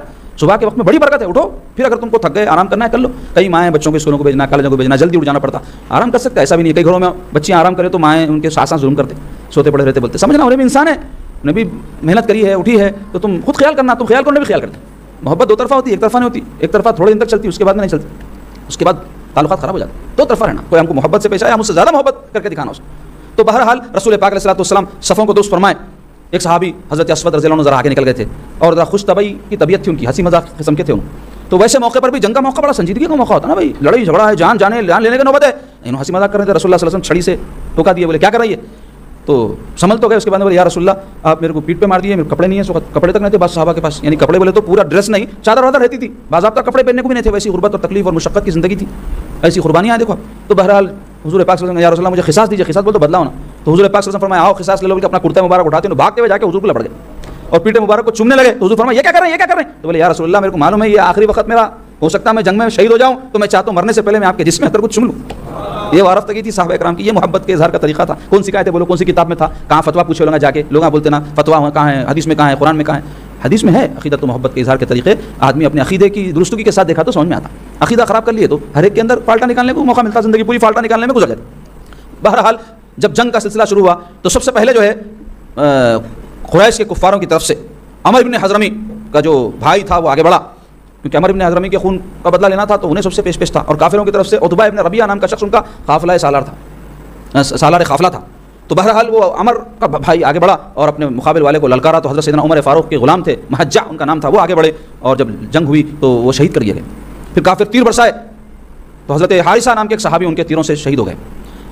پھر کفار کی طرف سے جنگجو قسم کے لوگ، جنگ میں اس طریقہ رہتا تھا، یہ مبارزت بولتے تھے اس مقابلے کے لیے، ایک آتے جاتے تھے. اس کے بعد گھماسان شروع ہوتا تھا. اس زمانے کی جنگوں کے طریقے تھے. اب کیا ہوتا، بیٹھے بیٹھے راکٹاں ڈال رہے ہیں، ہزاروں لوگ معصوم لوگ مر جانے. یہ جنگ میں ایسے والے جنگ لڑنے والے مرتے تھے، سکونے مارتے تھے. ہاں قبضہ ہو کے بعد میں بعض ظالمہ شہر کو بھی برباد کرتے ہوں گے، لیکن جنگ کے میدان میں تو جنگ لڑنے والے مرتے تھے. اب فوجاں کدھر کی رہ رہی، اب ہم کو مارتے نہیں. لڑنے والے تو کدھر کی ہے، معصوم مر جا رہی، گھر میں سو رہے لوگ بم ڈال دیے، اوپر سے راکٹ ڈال دیے. بہادری کرتے بہت بڑی، ہماری فوج گئی تباہ کر کے آ گئی، پلانا جا کے بم ڈال کے آئے. کیا ہے یہ جنگ ہے کوئی؟ دو بدو لڑو معلوم ہوتا، ہاتھ سے ہاتھ لڑو معلوم ہوتا. ٹیکنالوجی نکل گئی تو اس کا یہ مس یوز ہو رہا ہے. دیکھو تو مختصر یہ کہ عتبہ بن ربیعہ، شیبہ بن ربیعہ، یہ دونوں بھائیاں، اور یہ عتبہ کا بیٹا تھا ولید، یہ تینوں بہادر بڑے زبردست جنگجو مکے کے کفار کی طرف سے آ کر جو ہے اپنے مقابلے والے کو دعوت دی، آؤ کون ہے ہم سے مقابلہ کرنے. تو رسول اللہ صلی اللہ علیہ وسلم انصار صحابہ کو فرمایا آگے بڑھو. تو انصار صحابہ میں سے 2-3 صحابہ آگے بڑھے. تو جنگی ڈریس جب پہنتے تھے تو ٹوپیاں ووپیاں لوہے کا پورا ڈریس پہنتے تو آدمی چھو جاتا تھا، کون ہے نہیں معلوم ہوتا. تو پوچھے عتبہ شیبہ وغیرہ کون ہے تم لوگ، ہمارا کس سے مقابلہ ہونے والا ہے. تو وہ لوگ اپنے نام لیے انصار صحابہ. تو بولے یہ کون ہے، ہم نے پہچانتے. اور وہ مدینے کے صحابہ کو حقیر سمجھتے تھے، غریب لوگ سمجھتے تھے. وہ لوگ خاندان ہی تھے نا، قریش خاندان بہت بڑا خاندان. تو بولے ہمارے لیول کے نہیں، ہم نہیں لڑتے ان سے، لڑنا تک گوارا نہیں کرتے ان سے. بولے ایسا غرور تکبر تھا. تو حضور پاک صلی اللہ علیہ وسلم فرمائے علی رضی اللہ عنہ، حمزہ رضی اللہ عنہ، عبیدہ بن حارث، یہ 3 صحابہ کو آگے بڑھو. اب یہ تینوں حضرات بھی جنگی ڈریس پہن کے آگے بڑھے. اور جب مقابلے پہ آئے عتبہ شیبہ ولید کے تو پھر پوچھے تم لوگ کون ہیں، کیونکہ وہ ڈریس کی وجہ سے پہچان نہ سکے. تو سیدنا علی فرمائے کہ میں حیدر کرار ہوں. حضرت حمزہ اپنا جو ہے نام بیان کیے اور حضرت عبیدہ اپنا نام، ہاں یہ ہمارے خاندان کے لوگ ہیں، یہ ہمارے مقابلے کے، ہم ان سے لڑیں گے. بولے اب لڑائی شروع ہوئی تو عتبہ کے مقابلے میں حضرت حمزہ رضی اللہ عنہ آئے، شیبہ کے مقابلے میں عبیدہ بن حارث رضی اللہ عنہ آئے، اور ولید جو عتبہ کا بیٹا تھا اس کے مقابلے میں مولا علی حیدر کرار رضی اللہ عنہ آئے. اور جب لڑائی شروع ہوئی تو عتبہ کو جو ہے حضرت حمزہ ڈھیر کر دیے، واصل جہنم کر دیے. اور ولید حضرت علی کے مقابلے میں آیا، آگے بڑھ کر کے آپ ایسا زور کا وار کیے 2 ٹکڑے ہو کے وہیں گر گیا. حضرت حارثہ رضی اللہ عنہ کو البتہ شیبہ جو ہے حملہ کر کے آپ کی پلڑی جو ہے پھاڑ دیا اور آپ کا گودا لٹکنے لگا. تو حضرت علی آگے بڑھ کر کے شیبہ کا کام تمام کر دیا. اور حضرت عبیدہ کو میدان جنگ میں سے اٹھا کر کے رسول اللہ صلی اللہ علیہ وسلم کی خدمت میں لائے تو ان کا جوش شہادت یہ تھا، عرض کرنے لگے یا رسول اللہ میں میدان جنگ میں مرا تو نہیں، پھر بھی میں شہید ہوں کیا؟ میں شہید ہوں۔ حضور فرمایا تم شہید ہو۔ اس کے بعد اب گھماسان شروع ہوا تو حضرت حمزہ رضی اللہ عنہ، حضرت مولا علی رضی اللہ عنہ اور دیگر انصار و مہاجر صحابہ مل کے ایسا زوردار جو ہے دشمنوں کے اوپر وار کیے کہ ان کو جو ہے گاجر اور مولیوں کی طرح کاٹ کے رکھ دیے۔ 70 جو ہے دشمنان اسلام جو ہے قتل کر دیے گئے اور 70 جو ہے قیدی بنا لیے گئے۔ بڑے بڑے نامور جنگجو بہادر قبیلے کے سردار ابو جہل، عتبہ، شیبہ، عقبہ ابن معیط، ولید ابن مغیرہ، یہ سب قتل کر دیے گئے۔ اور پھر جب جنگ ختم ہوئی تو رسول اللہ صلی اللہ علیہ وسلم سے آ کے صحابہ عرض کیا یا رسول اللہ یہ پلیدوں کے جو ہے جسم پڑے ہوئے ہیں، کیا کرنا ہے ان کا؟ تو حضور پاک صلی اللہ علیہ وسلم فرمائے بدر میں ایک گھڑا تھا جس میں لوگ کچرا وچرا ڈالتے تھے، فرمایا لے آ کے ان کو ڈال دو، اللہ کے رسول کے دشمن ہیں یہ، وہاں سے آئے لڑنے 400 کلومیٹر سے اللہ رسول سے، ان کو وہاں پھینک دیا گیا۔ ان کی لاشوں کو لے جا کر پھر سرکار جا کر ان سے خطاب فرمائے کہ اے ابو جہل، اے عتبہ، اے شیبہ، تم لوگ انکار کرتے تھے میرا، اب تم اپنے ٹھکانے کو پہنچ گئے، بتاؤ تم جو ہے کہ تمہارا کیا حال ہے اب؟ تو اس پر جو ہے عمر بولے یا رسول اللہ یہ مردے ہیں، ان کو کیا مخاطب فرما رہے ہیں آپ؟ تو حضور پاک صلی اللہ علیہ وسلم فرمائے کہ اے عمر یہ مردے تو ہیں مگر سنتے ہم سے زیادہ ہیں، فرمائے۔ ہاں تو اس پر علماء مسئلہ نکالے کہ جو لوگ بولتے نا مردے نہیں سنتے، مردے نہیں سنتے، اور خاص طور پہ اہل سنت والجماعت کے لوگوں پہ اعتراض کرتے، درگاہوں پہ جاتے تو لوگ مردوں کو پکارتے معاذ اللہ۔ دیکھو اسلام میں مردے کا کانسیپٹ کیا ہے پہلے سمجھو۔ مردہ بولے تو فنا ہو جانے کو نہیں بولتے، مردہ بولے تو ایک مقام سے دوسرے مقام پہ منتقل ہونے کو بولتے۔ مسلمان کیا غیر مسلم کیا سب مرتے کہاں جاتے؟ برزخ میں جاتے۔ تو یہ جو کفار وغیرہ ہے دشمنان اسلام ہے وہ مر کر کے جب برزخ میں جاتے ہیں تو وہاں ان کے اپنے کفر اور اپنے گناہ کے سبب عذاب اٹھائیں گے قبر میں، لیکن مومن جو رہیں گے جنت کے باغات میں رہیں گے وہاں بھی، اور اللہ والے جو رہیں گے برزخ میں بھی اللہ تعالیٰ ان کو اختیار دیا ہے۔ حدیث شریف میں نہیں آیا انبیاء علیہ السلام کے بارے میں کہ ان کے جسم کو تک دھکا نہیں لگتا، قبر کی مٹی ان کو چھو نہیں سکتی، بلکہ آیا اور رسول اللہ صلی اللہ علیہ وسلم کے بارے میں آیا کہ حضور پاک صلی اللہ علیہ وسلم اپنی قبر انور میں زندہ ہے، اور کوئی سلام بھیجتا ہے تو حضور پاک صلی اللہ علیہ وسلم کو پہنچایا جاتا ہے اور رسول اللہ صلی اللہ علیہ وسلم اس کے دعا فرماتے ہیں حدیث پاک میں۔ تو بہرحال ایک مسئلہ شرعی معلوم ہوا ہمارے کو کہ حضور فرمائے کہ مردے ہم سے زیادہ سنتے ہیں، جواب نہیں دے سکتے ہیں، دیے بھی تو ہم تک نہیں پہنچتا کیونکہ دونوں کا عالم الگ الگ ہو گیا نا بھائی، اب کمیونیکیشن ہمارا نہیں۔ ہاں بعض ایسے ہیں اللہ والے جو ان سے کمیونیکیٹ بھی کر سکتے ہیں، اپنی روحانیت سے پڑھاتا ہے کوئی بندہ تو کئی ایسے واقعات ہوئے کہ قبر کے معاملہ ظاہر ہوئے۔ رسول اللہ صلی اللہ علیہ وسلم کا خود حدیث شریف میں ذکر ہے کہ حضور تشریف لے جا رہے تھے، ایک مقام پر 2 قبریں دیکھیں، حضور صحابہ کو فرمایا ٹہنیاں لاؤ، ٹہنیاں لائے گئے تو حضور پاک صلی اللہ علیہ وسلم ان پہ لگا کے فرمائے ان پر عذاب قبر ہو رہا تھا، اب میں یہ ٹہنیاں لگایا جب تک تازے رہیں گے ان کو جو ہے ثواب ملتا رہے گا، اس عذاب میں تخفیف ہو جائے گی۔ اور فرمایا کوئی بڑی باتوں کی وجہ سے ان کو عذاب نہیں ہو رہا تھا، ایک اس میں تھا جو پیشاب میں بے احتیاطی کرتا تھا، طہارت صحیح نہیں لیتا تھا، دوسرے فرمایا غیبت کرتا تھا۔ تو کیا پتہ چلا خبر کے حالات رسول اللہ صلی اللہ علیہ وسلم کو اللہ تعالیٰ دکھا دیا۔ تو ایسے حضور کے سچے کو غلام ہو تو ان کو بھی کشف قبر ہوتا، نہیں مانتے تو مت مانو، کوئی نہیں مانا تو ہم کافر نہیں بول رہے ہیں، لیکن گمراہ ضرور ہو جاتا انہیں۔ دیکھو کوئی چیز اپنے کو نہیں دکھی تو اپن میرے کو نہیں دکھ رہی بولنا نہیں ہے بولتے کیا؟ سمجھ رہے بات کو آپ؟ ایک آدمی ہے اندھا ہے، اس کو رنگ نہیں دکھ رہا، روپ نہیں دکھ رہا، سورج نہیں دکھ رہا، چاند نہیں دکھ رہا، کچھ بھی نہیں دکھ رہا، چاند نہیں رہتا، سورج نہیں رہتا، روشنی نہیں رہتی، تو بولیں گے تو آنکھ کان دے کے ساتھ عقل کا بھی اندھا ہے۔ کیوں؟ اس واسطے کہ بھائی نہیں دکھ رہا بول، نہیں ہے کیوں بول رہا؟ ہاں نہیں ہے نہیں بولنا۔ تو یہ چیزیں ہے اللہ نے جن کے لیے کھولے، انہوں نے دیکھا ہے، دیکھنے دیکھتے رہیں گے قیامت تک انشاءاللہ۔ تو مختصر یہ کہ جب یہ جنگ ختم ہوئی رسول پاک علیہ الصلوۃ والسلام مدینہ طیبہ کو خبر بھجوا دی اپنے فتح کی، اور پیارے آقا علیہ الصلوۃ والسلام جب مدینہ شریف پہنچے تو زبردست استقبال حضور پاک علیہ الصلوۃ والسلام کا کیا گیا، اور 70 جو قیدی تھے ان کو لا کر کے مدینہ طیبہ میں مقید رکھا گیا، اور پھر حضور مشورہ فرمائے صحابہ سے کہ کیا کرنا ہے ان کے ساتھ معاملہ۔ تو حضرت عمر رضی اللہ عنہ بڑے جید اور اشداء الکفار کے مظہر تھے، کہنے لگے یا رسول اللہ اس میں ہمارا کوئی چچا ہے، کسی کا کوئی ماموں ہے، کسی کا کوئی رشتہ دار ہے، ایک کام کرنا مگر اللہ رسول کا دشمن ہے جس کا جو قریبی رشتہ دار ہے انہیں اس کو قتل کر دینا بولے۔ تو حضور ابوبکر صدیق سے پوچھا ابوبکر آپ کی کیا رائے ہے؟ تو ابوبکر صدیق رضی اللہ عنہ عرض کیا یا رسول اللہ میرا مشورہ یہ ہے کہ ہمارا دین ابھی نیا نیا پھیل رہا، اگر ہم لوگوں کو اس طرح قتل کر دیں گے تو ہمارے دین کا پیغام صحیح نہیں جائے گا، ہم کو چاہیے کہ ہم ان سے فدیہ لے کر ان کو چھوڑ دیں۔ فدیہ بولے تو کچھ رقم، تو پھر جو ہے کئی کفار اپنا اپنا فدیہ دے کر چھوڑ گیا۔ بعد ایسے تھے پکڑ کے لے کے آئے تھے، پیسے ایسے کچھ بھی نہیں تھے، ننگے بھوکے تھے، پڑھے لکھے تھے مگر۔ تو رسول اللہ صلی اللہ علیہ وسلم کیا فرمائے مسلمانوں کے بچوں کو علم سکھا کے چھوڑ جاؤ۔ تو کئی جو ہے کافر اب وہ لگا دین کا علم تو سکھانے نہیں تھے، مولانا مولوی تھے کیا، کون سا علم آتا تھا، دنیا کے جاتا تھا نا، فن کچھ نہ کچھ۔ تو اس سے آپ اندازہ لگاؤ کہ علم و فن کی دین اسلام میں کتنی اہمیت ہے، کسی سے بھی اگر آپ سیکھ سکتے تو سیکھنا ہے۔ تو بہرحال یہ جنگ بدر جب ہوئی تو چونکہ مکے کے ہر ایک کافر سردار کے گھر میں جو ہے کوحرام بپا تھا اس کے بعد، اور پھر جب جنگ ختم ہوئی تو مکے میں بدلہ بدلہ بدلہ کے جو ہے نعرے بلند ہونے لگے، اور آگے چل کے پھر ہجرت کے 3رے سال جنگ احد کی نوبت آئی۔ لیکن اس سے پہلے کچھ اہم واقعات جو یہ ہجرت کے 2 سال وقوع پذیر ہوئے، اس میں جو ہے ابو لہب کی موت ہے۔ رسول اللہ صلی اللہ علیہ وسلم کا چچا بیمار تھا اور اس وجہ سے جنگ بدر میں بھی شریک نہیں ہو سکا تھا، اور اس کو ایک بیماری ہو گئی تھی چیچک، جسم سڑ جاتا اس میں۔ اب تو خیر وہ ٹیکے دے کے سب ختم کر دیا، ایک زمانے میں جب چیچک ہوتی تو کوئی بچ گیا تو بہت بڑی بات تھی، ورنہ اکثر مری جاتے تھے۔ تو اس زمانے میں جو چیچک ہوئی تو اس وقت تو ویکسین تھی نہیں، تو اس کے جسم میں پورا پھوڑے ہو کے انہیں سڑ گیا۔ تو اب وہ امراض سے مکے کے جو توہم پرست لوگ تھے بڑا ڈرتے تھے، تو قریب ہی نہیں گئے تھے اس کی لاش کے، 3 دن تک لاش سڑتی رہی، عبرت ناک اس کا جو ہے معاملہ ہوا۔ بعد میں جو ہے پھر کوئی غلاموں کو پکڑ کے لکڑیوں سے اس کی لاش کو ایک گڑے میں ڈھکل کے پتھر ڈال دیا اوپر سے، تو ایسی جو ہے بدبخت کی عبرت ناک موت ہو گئی ابو لہب کی۔ اور اس کے بعد پھر ایک اہم غزوہ ہجرت کے دوسرے سال ہی ہوا. میں نے کل یہ بات بیان کی تھی کہ مدینہ شریف میں یہود کے 3 بڑے بڑے قبیلے بستے تھے, بنو قینقاع, بنو نذیر, بنو قریظہ. تو یہ بنو قینقاع جو قبیلہ تھا وہ سب سے زیادہ دولت مند, سب سے زیادہ جنگجو اور بہادر قبیلہ تھا. تو ہوا یہ کہ رسول اللہ صلی اللہ علیہ وسلم جب فتح بدر کے بعد مدینہ طیبہ تشریف لائے تو عربوں میں سے ایک عورت جو ہے یہ بنو قینقاع کے بازار میں گئی اور کچھ مال خریدی. تو وہ ایک یہودی جو ہے کیا کیا, الزام لگا دیا کہ تم چوری کرے بھائی, اور تلاشی لینے کے نام کے اوپر اس کے کپڑے اتار دیا. تو یہ بڑی غیر شریفانہ حرکت تھی. تو اب عرباں تو بڑے غیرت مند ہوتے, اس کو جب پتہ چلا, وہ عرب کو جس کے بیوی یا بہن جو بھی تھی اس کے ساتھ ایسی حرکت ہوئی, تو انہیں آ کے وہ یہودی کو قتل ہی کر دیا.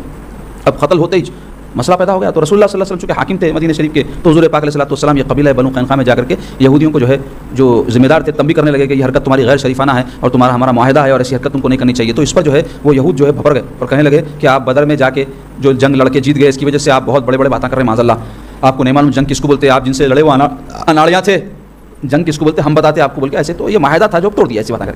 تو رسول پاک علیہ الصلوۃ والسلام واپس تشریف لانے صحابہ سے مشورہ کرے کہ کیا کرنا چاہیے. صحابہ فرمائے محاصرہ کرنا ہے. رسول اللہ نے محاصرہ کر لیا گیا اور ان کو ٹائم دے دیا گیا کہ اگر تم شرافت سے یہ بستی چھوڑ کے چلے گئے تو ٹھیک ہے, نہیں تو پھر جنگ ہوگی.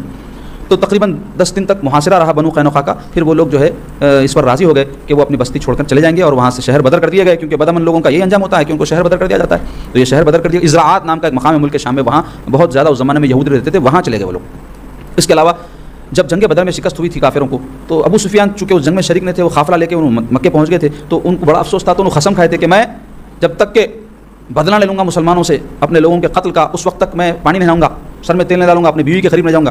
تو بدلہ لینے کی غرض سے انہوں کیا کرے, رات ایک دن 200 جو ہے گھوڑ سوار لے کر کے مدینہ شریف کے اطراف میں اٹیک کر دیے, اور وہاں ایک کھیت تھا اس کو جلا دیے, اور کچھ جانور تھے اس کو ہانک کے لے کے گئے. رسول اللہ صلی اللہ علیہ وسلم کو جب خبر ہوئی تو پیارے آقا صلی اللہ علیہ وسلم اپنے صحابہ کو لے کر کے ان کے تعاقب میں تشریف لے گئے.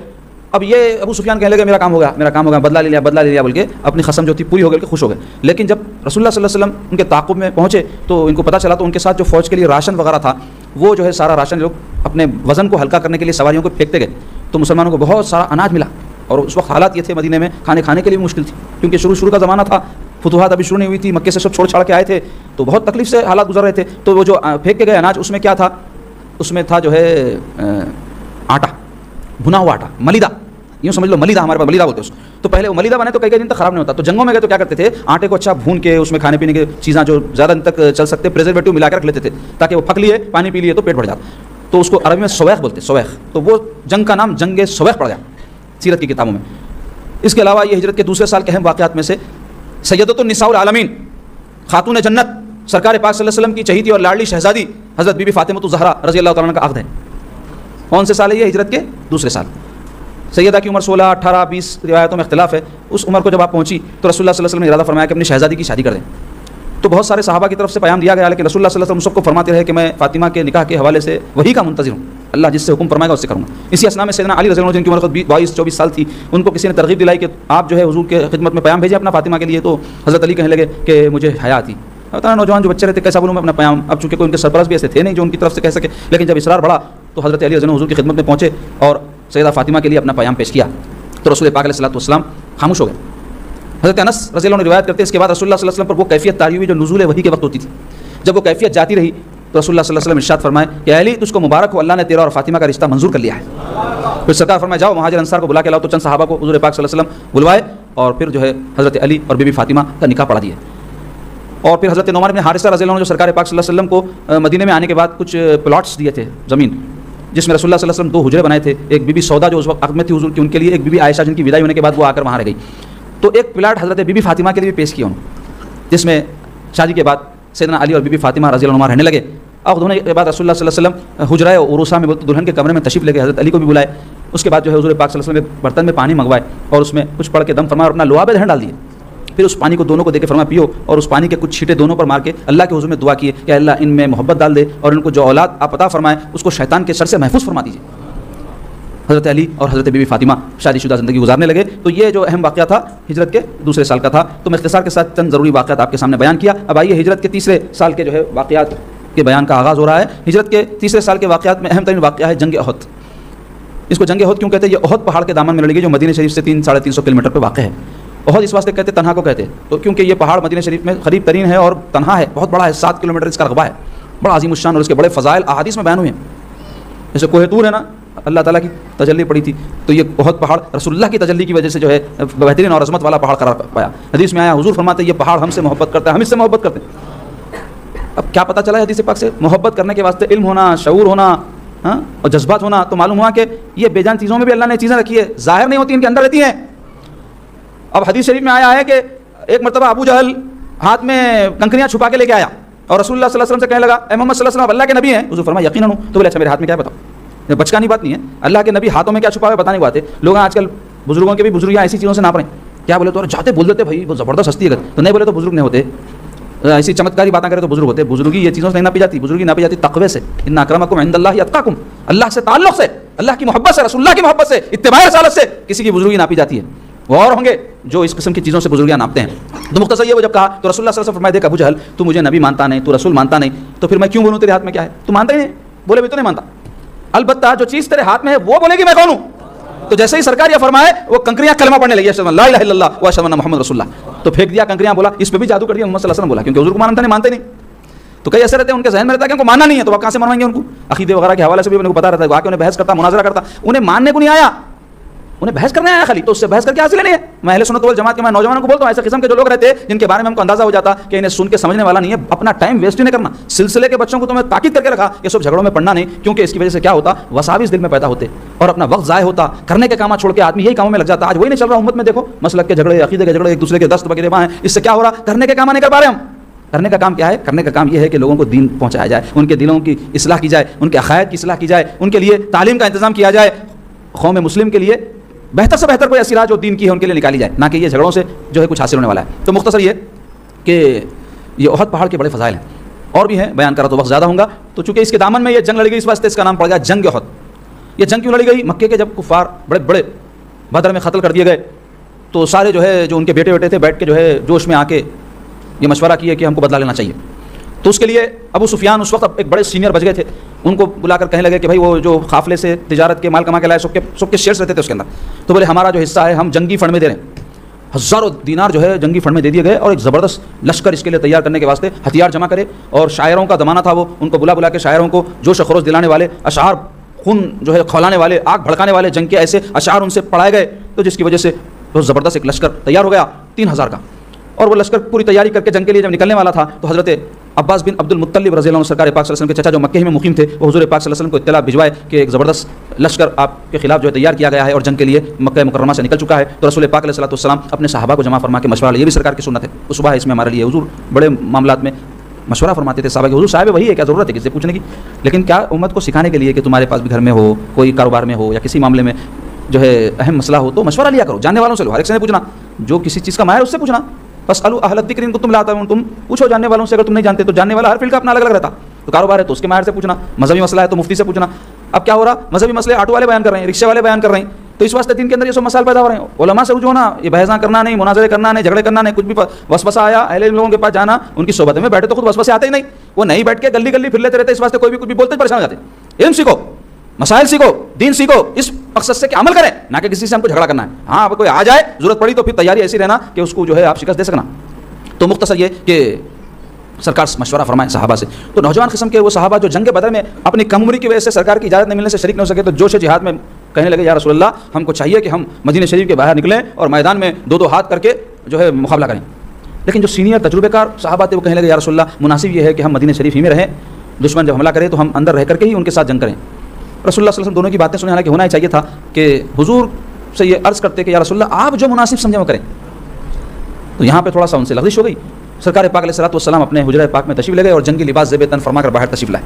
تب تک سب متفق ہو گئے تھے اور عرض کیا یا رسول اللہ ہم سے خطا ہو گئی، ہم آپ سے عرض کرتے ہیں کہ آپ جو مناسب خیال فرمائیں، چاہے مدینے میں رہ کر چاہے باہر نکل کر لڑنا، آپ جیسے چاہیں ہم آپ کے ساتھ. تو حضور نے فرمایا کہ دیکھو میں جنگی لباس پہن لیا ہوں اور اللہ کے نبی کو یہ زیب نہیں دیتا کہ جنگی لباس پہن لینے کے بعد میں جنگ کے بغیر اس کو اتار دیں، تو مطلب باہر جا کر لڑیں گے. تو رئیس المنافقین عبداللہ ابن ابی کی بھی رائے یہ تھی کہ مدینے میں رہ کر لڑا جائے. تو جیسے ہی پتہ چلا کہ باہر جا کے لڑنے کی نوبت ہے تو یہ منافق قسم کے ٹکرانا نہیں چاہتے، خالی یہ دکھانا چاہتے کہ ہم ساتھ ہیں آپ کے، لیکن رہتے کرتے کچھ بھی نہیں، کیونکہ ڈھیلے رہتے ہیں، ان کو کوئی محبت وفاداری رہتی نہیں، تو اچھے کے ساتھ ہی رہتے خالی. تو فوری کہنے لگا رہے نہیں بھائی ہم بولے تھے ہمارے کو باہر چل کے لڑنا نہیں چاہیے، آپ ہماری رائے نہیں مانے لہٰذا ہم نہیں چل سکتے آپ کے ساتھ. 300 لوگوں کو لے کے اپنے الگ ہو گیا. تو 700 صحابہ سرکار پاک علیہ الصلوۃ والسلام کے ساتھ احد کے دامن میں جب پہنچے تو پہلے سے وہاں جو ہے سارے مشرکین مکہ جمع تھے اور اپنی صف بندی کر چکے تھے. رسول پاک علیہ الصلوۃ والسلام بھی جب پہنچے تو جنگی حکمت عملی کو پیش نظر رکھتے ہوئے رسول اللہ صلی اللہ علیہ وسلم نے احد پہاڑ کو اپنے پیٹھ کے پیچھے رکھا تاکہ وہ پیچھے سے حملہ نہ ہو سکے، کیونکہ لمبا پہاڑ کا سلسلہ ہے، کوئی بھی اس کو پھلانگ کے کر کے آ کے پیچھے سے اٹیک کرے ممکن ہی نہیں۔ البتہ ایک جو ہے درہ تھا کہ جس کی طرف سے آڑ بن رہی تھی، سامنے والی فوج واضح طور پر نظر نہیں آ رہی تھی، تو رسول پاک علیہ الصلوۃ والسلام حضرت عبداللہ بن جبیر رضی اللہ عنہ صحابی ہیں، ان کے ساتھ 50 صحابہ کو اس درے پر مقرر فرمائے اور حکم فرمائے کہ تم لوگ یہاں پر جمے رہنا، جنگ میں ہم چاہے ہاریں چاہے جیتے، اگر ہم ہار جائیں اور تم دیکھو کہ ہماری لاشیں پڑی ہے اور گدھ ہم کو نوچ رہے ہیں، تب بھی تم یہ پہاڑ سے جب تک میں حکم نہ دوں نہیں اترنا۔ اتنی تاکید فرمایا رسول اللہ صلی اللہ علیہ وسلم، کیونکہ حضور جانتے تھے کہ جنگی حکمت عملی کے تحت وہ کتنی اہمیت ہے اس درے کی۔ دشمن ادھر سے پیٹھ پہ حملہ کر سکتا تھا، پیچھے سے حملہ کر جائے تو پھر پتہ ہی نہیں چلتا اور آدمی مر جاتا ہے، تو اس کا انتظام حضور نے فرمایا اور اپنے صحابہ اکرام کو لے کر کے دشمن کے مقابلے پر سرکار پاک صلی اللہ علیہ وسلم تشریف لائے۔ اور جنگ کی شروعات اس طرح ہوئی کہ ابو عامر نام کا ایک شخص مدینے میں پہلے رہتا تھا اور وہاں بڑی عزت کی نگاہ سے دیکھا جاتا تھا، مذہبی آدمی تھا، لوگ اس کی عزت کرتے تھے، لیکن رسول اللہ صلی اللہ علیہ وسلم جب مکے سے مدینہ تشریف لائے تو اس کو حضور سے حسد ہو گیا، تو حضور کے خلاف بولنے لگا، تو صحابہ اکرام اس کا حساب کتاب کر دیا، تو بھاگ کے مدینہ چلے گیا، مکہ چلا گیا، اب کافروں کے ساتھ لڑنے آیا اور یہ سمجھا تھا کہ یہ میری قوم کے لوگ ہیں اور میں جب سامنے آؤں گا تو کئی لوگوں کو توڑ لوں گا اور اپنے لشکر میں لا لوں گا، اور آ کر کہنے لگا اے میری قوم میں ابو عامر ہوں، میں فلاں ہوں، یہ ہوں وہ ہوں، اپنے خود بڑائیاں بیان کرنے لگا۔ تو صحابہ اکرام بولے تو ابو عامر راہب تھا، عبادت گزار آدمی تھا، تو ابو عامر راہب کو کہنے لگا، تو بولے ابو عامر راہب نہیں، ابو عامر فاسق ہے تو، اور پتھراؤ کر دیا اس پر، کرتے ہی بلا رہے میری قوم میرے جانے کے بعد میرے خلاف ہو گیا، بھاگ گیا۔ اس کے بعد طلحہ نام کا ایک کافر آگے بڑھا اور اپنے مقابلے کے لیے للکارا، تو حضور پاک صلی اللہ علیہ وسلم حسب روایت آواز دی علی کہاں ہیں؟ حضرت علی خدمت میں حاضر ہوئے، تو کم علی جاؤ، تو حضرت علی آگے بڑھے اور ایک زور کا وار جب آپ نے کیا تو پھر اس کو جو ہے زندے سے مردے میں تبدیل کر دیا ایک ہی وار میں۔ پھر اس کے بعد گھماسان ہوئی اور مسلمان زبردست لڑے اور کفار اپنے ساتھ عورتوں کو بھی لے کے آئے تھے، وہ اس وجہ سے کہ ہم کو میدان جنگ میں بھاری وقت ہوا تو عورتوں کی خاطر تو بھی میدان چھوڑ کے نہیں بھاگنا، یہ نیت سے لے کے آئے تھے۔ عورتیں رہے تو کیسا آپ جائیں گے تو اپنی عورتوں کو لوگ مار دیں گے، بلکہ اپنی جان دے دینا، اس جذبے کے ساتھ عورتوں کو لائے تھے، حالانکہ جنگوں میں عورتوں کو نہیں لے کے آتے۔ اب جب جنگ میں جو ہے مسلمان زوردار وار کیے تو کفاروں کے پاؤں کھڑ گئے اور وہ میدان چھوڑ کے بھاگے۔ تو اب یہ جو 50 صحابہ کو حضور پہاڑ پر متعین کیے تھے، ان لوگوں کو ایسا خیال پیدا ہوا کہ جنگ ختم ہو گئی، ہم تو جیت گئے، اور حضور کے وہ حکم کو بھلا دیے۔ حضور جب فرمائے تھے کہ میں بولے نہیں تک نہیں اتر کے آنا، عبداللہ ابن جبیر پکارتے رہے کہ دیکھو سنو میری بات، حضور ایسا حکم فرمائے، تو بولے نہیں سب مال غنیمت لوٹ رہی، ہم بھی لوٹیں گے جا کے، ہم کہیں محروم رہنا، کیونکہ جنگ میں جب کوئی چھوڑ کے بھاگتا ہے تو کیا سامان اٹھا کے بھاگتا، اپنی جان بچا کے بھاگتا، پہلے تو سب سامان چھوڑ کے بھاگ رہے تھے، تو وہ صحابہ جو ہے مال غنیمت بولتے اس کو حلال رہتا وہ جنگ میں، تو وہ سب لوٹنے میں لگے تھے، یہ لوگ بھی اتر کے پہاڑ پہ سے چند جو ہے تیر انداز صرف ان کے ساتھ رہ گئے۔ تو خالد بن ولید جو مسلمان نہیں ہوئے تھے، فتح مکہ سے پہلے مسلمان ہوئے، وہ کافروں کی طرف سے لڑنے آئے تھے اور بڑے زبردست بہادر اور جنگجو آدمی تھے، وہ برابر اسی طرف سے جو نازک حصہ تھا اٹیک کیے جا رہے تھے، اور جیسے ہی یہ تیر اندازوں کی کمی ہوئی تو ان کا جو جتھا تھا وہ کامیاب ہو گیا مسلمانوں کے پیٹ کے پیچھے آنے میں اور پیچھے سے حملہ کر دیا، جس کی وجہ سے وحشت تاری ہو گئی، منتشر ہو گئے مسلمان۔ اب یہ جو شکست کھا کر دشمن بھاگ رہے تھے، انہوں نے جب دیکھا کہ ہمارے آدمی پیچھے سے ان پر اٹیک کر دیے ہیں تو ان کو بھی جوش آ گیا، پلٹ کر یہ بھی اٹیک کر دیے، تو مسلمانوں کا حال کیا ہو گیا، دو چکی کے پارٹوں کے بیچ میں سے کوئی پس جاتی ہے ویسے وہ پس گئے، اور ایسی ہیبت اس جنگ کی ان پر طاری ہوئی کہ بڑے بڑے بہادر مسلمانوں میں سے میدان چھوڑ کے بھاگے، کئی میدان چھوڑ کے مدینہ کی طرف بھاگ گئے، اور کئی ایسے تھے جو رسول اللہ صلی اللہ علیہ وسلم کے قریب آ گئے حضور کی جو ہے حفاظت کے لیے، اور کئی جو ہے لڑنے میں لگے ہوئے تھے اور قتل ہو رہے تھے، اور دہشت کی وجہ سے پتہ نہیں چل رہا تھا کہ کون اپنا ہے کون پرایا ہے، اور کئی مسلمان جو ہے اپنے مسلمان ساتھیوں کو قتل کر دیے۔ حضرت حذیفہ رضی اللہ عنہ پکارتے رہے یہ میرے والد یمان ہے یمان ہے، بولے بولے تک مسلمان ان کو شہید کر دیا، تو ایسی دہشت پھیل گئی تھی، جس کا اللہ تعالیٰ قرآن مجید میں ذکر فرمائے ہیں، چوتھے پارے میں آپ پڑھیں تو آپ کو اس کی تفصیل ملے گی جنگ احد کی، یا پھر اس حوالے سے سیرت کی حدیث کی کتابوں میں بھی تفصیل موجود ہے، تو بڑی تفصیل ہے اس کی۔ لیکن جب یہ حالات پیدا ہوئے تو ویسے وقت میں جو بہادریاں دکھائیں صحابہ کرام نے، اس میں سب سے پہلے تو حضرت حمزہ رضی اللہ عنہ ہے، جو بہادری تو دکھائے لیکن شہید کر دیے گئے۔ ہندا نام کی عورت کیا کی تھی، جو ابو سفیان کی بیوی ہے، اس کے باپ کو اتبا میں ذکر کیا نا، جنگ بدر میں حضرت حمزہ قتل کر دیے تھے، تو انہیں وحشی نام کے ایک سیاہ فام شخص تھے جو نیزہ مارنے میں بڑے ماہر تھے، ان کو یہ آفر کری تھی کہ اگر تم جنگ احد میں حضرت حمزہ کو شہید کر دو میں تم کو آزاد کر دوں گی، غلام تھے، اور میں انعام و اکرام سے نوازوں گی۔ تو وہ اپنی آزادی کی خاطر اور مال و دولت کے لالچ میں وہ وحشی جو ہے ایک ٹیلے کے پیچھے چھپ کے بیٹھ گئے، حضرت حمزہ رضی اللہ عنہ 2 ہاتھ میں تلوار لے کر لڑتے تھے، 2 ہاتھ سے لڑتے تھے، کیسے بہادر تھے۔ الحمدللہ میں ترکی گیا تھا کچھ مہینے پہلے، تو وہاں جو ہے آثار مبارک دیکھنے کا موقع ملا، تو ترکی میں ایک زبردست جو ہے میوزیم ہے، اس میں مقدسات ایسے عظیم الشان پوری دنیا میں کہیں نہیں ہوں گے اتنے مقدسات ہیں، تو وہاں پر جو ہے صحابہ کرام کی تلواریں ہیں، رسول اللہ صلی اللہ علیہ وسلم کی تلوار اور مولا علی کی تلوار، اور بھی صحابہ کے خالد بن ولید، حضرت عثمان غنی، بہت سی تلواریں، بہت زبردست تبرکات ہیں۔ تو وہاں جب صحابہ کی تلواریں دیکھا، آپ یقین جانیے اچھے خاصے صحت مند لوگ بھی 2 جنے مل کر نہیں اٹھا سکتے ویسی تلواریں، تو ایسا ان کا ایمان اور ایسی قوت والے وہ لوگ تھے کہ ایک نہیں 2 تلواریں لے کے لڑتے تھے۔ وہ تو حضرت حمزہ رضی اللہ عنہ 2 تلواریں لے کر لڑ رہے تھے اور لشکر کو کاٹتے جا رہے تھے، تو یہ وحشی خاموش بیٹھ کے سب دیکھ رہا تھا، جیسے ہی آپ لڑتے لڑتے اس کے قریب آئے، نیزہ نکال کے غفلت میں آپ پر مار دیا، آپ دوسروں سے لڑے، آپ کو کیا معلوم، تو وہ نیزہ آپ کی ناف مبارک میں داخل ہو کے پیچھے سے نکل گیا، ویسی حالت میں بھی آپ اس کی طرف بڑھے لیکن آپ گر گئے اور شہید ہو گئے۔ بات یہاں ختم نہیں ہوئی، ہند آباد میں کیا کی معلوم، حضرت حمزہ رضی اللہ عنہ کی جو ہے لاش پاک کے ساتھ مسئلہ بولے تو کانا کاٹ دی، معاذ اللہ، انگلیاں کاٹ دی، ناک کاٹ دی اور وہ سب کو تاکہ میں پورے کے گلے میں ہار بنا کے پہنی اور سینہ مبارک چاک کر کے کلیجہ چاپ لیا آپ کا۔ رسول اللہ صلی اللہ علیہ وسلم کو بعد میں جب جنگ کے اختتام پہ خبر ہوئی اس بات کی کہ ایسا کیا گیا تو میرے آقا صلی اللہ علیہ وسلم اتنا روئے صحابہ کہتے ہیں کہ ہم حضور کو کبھی بھی اتنا روتا ہوا نہیں دیکھے۔ اور سرکار پاک صلی اللہ علیہ وسلم فرمائے حضرت حمزہ رضی اللہ عنہ کے بارے میں اسد اللہ و رسولہ، اللہ اور اس کے رسول کا شیر ہے، سید الشہداء کے معزز لقب سے ان کو سرفراز فرمائے سیدنا حمزہ بن عبد المطلب رضی اللہ عنہ۔ اسی طرح حضرت حنظلہ رضی اللہ عنہ سرکار کے صحابی ہیں، ان کو غسیل ملائکہ کا خطاب ملا، ملائکہ نے جن کو غسل دیا۔ تو اس کے پیچھے واقعہ کیا ہے؟ ان کی نئی نئی شادی ہوئی تھی مدینہ شریف میں، اپنی زوجہ کے ساتھ تھے حجرہ عروسہ میں، اچانک خبر ملی کہ مدینہ کے باہر جنگ بہت پہاڑ پہ شروع ہو گئی ہے، تو وہ اتنا بھی گوارا نہیں کیا کہ غسل کریں، یہ سوچ کر کہ میرے سرکار مصیبت میں ہے اور میں جو ہے یہ سب کام کرتے بیٹھوں، فوراً نکل گئے اپنے حجرے سے اور جا کر کے جو ہے جنگ لڑتے ہوئے شہید ہو گئے۔ اور شہادت کے بعد جنگ جب ختم ہوئی تو ان کی لاش نہیں مل رہی، تو پوچھا گیا کہ کہاں ہے لاش، کہاں ہے؟ وہ تلاش کرے تو لاش اس حال میں ملی کہ پوری پانی میں بھیگی ہوئی ہے۔ صحابہ کے عرض کیا یا رسول اللہ، حنظلہ کی پوری لاش پانی میں، حضور فرمائے ہاں ملائکہ ان کو غسل دیے ہیں فرمائے، اور اسی جو ہے حالت میں ان کو بغیر غسل کے دفن کر دیا گیا۔ تو حضرت حنظلہ مصعب بن عمیر مہاجر صحابی ہیں، حسین و جمیل ایسے کہ جب یہ جنگ میں احد کے دشمن کے مقابلے پہ آئے تو ابن قیمہ نام کے کافر آگے بڑھ کر ان کے جھنڈا پکڑے ہوئے تھے مصعب، ایک ہاتھ پہ وار کیا تو آپ کا ہاتھ کٹ گیا، تو بائیں ہاتھ میں لے جھنڈا، بائیں ہاتھ بھی وار کر کے کاٹ دیا تو اپنے کٹے ہوئے بازو سے پکڑ لیے اور ان پر سارے کافر جو ہے ٹوٹ پڑے اور ان کو جو ہے 100 سے زیادہ زخم لگے اور وہ شہید ہو گئے۔ ان کے شہید ہونے پر چونکہ یہ بڑے حسین و جمیل تھے اور رسول اللہ صلی اللہ علیہ وسلم سے کچھ مشابہت بھی تھی ان کی، تو جنگ کے میدان میں کفار یہ مشہور کر دیا کہ حضور صلی اللہ علیہ وسلم شہید کر دیے گئے، تو جس کی وجہ سے قرآن بپا ہو گیا اور صحابہ سارے منتشر ہو گئے۔ کئی صحابہ یہ سوچ کر کہ جب رسول اللہ صلی اللہ علیہ وسلم شہید کر دیے گئے تب جنگ کس کام کی، بھاگ گئے میدان چھوڑ۔ کئی صحابہ بولے جب رسول اللہ صلی اللہ علیہ وسلم ہی نہیں رہے تو ہم رہ کے کیا کرنا، میدان جنگ میں کافروں کے جتنے میں گھس کے شہید ہو گئے۔ حضرت انس بن نضر رضی اللہ عنہ، حضرت انس بن مالک کے یہ چچا ہیں، سب لوگ مدینہ شریف کو بھاگ رہے ہیں میدان چھوڑ کے، یہ احد پہاڑ کی طرف جا رہے ہیں، تو لوگ بولے اجی حضرت ادھر کدھر، تو بولے جنت کی طرف جا رہا ہوں، بولے احد کی پہاڑ کی طرف سے مجھے جنت کی خوشبو آ رہی ہے۔ تو اب لوگ بولے ارے حضور شہید ہو گئے، لڑکے کیا کرتے؟ تو فرمائے جب حضور شہید ہو گئے تو تم جی کے کیا کرتے، اور جا کر شہید ہو گئے۔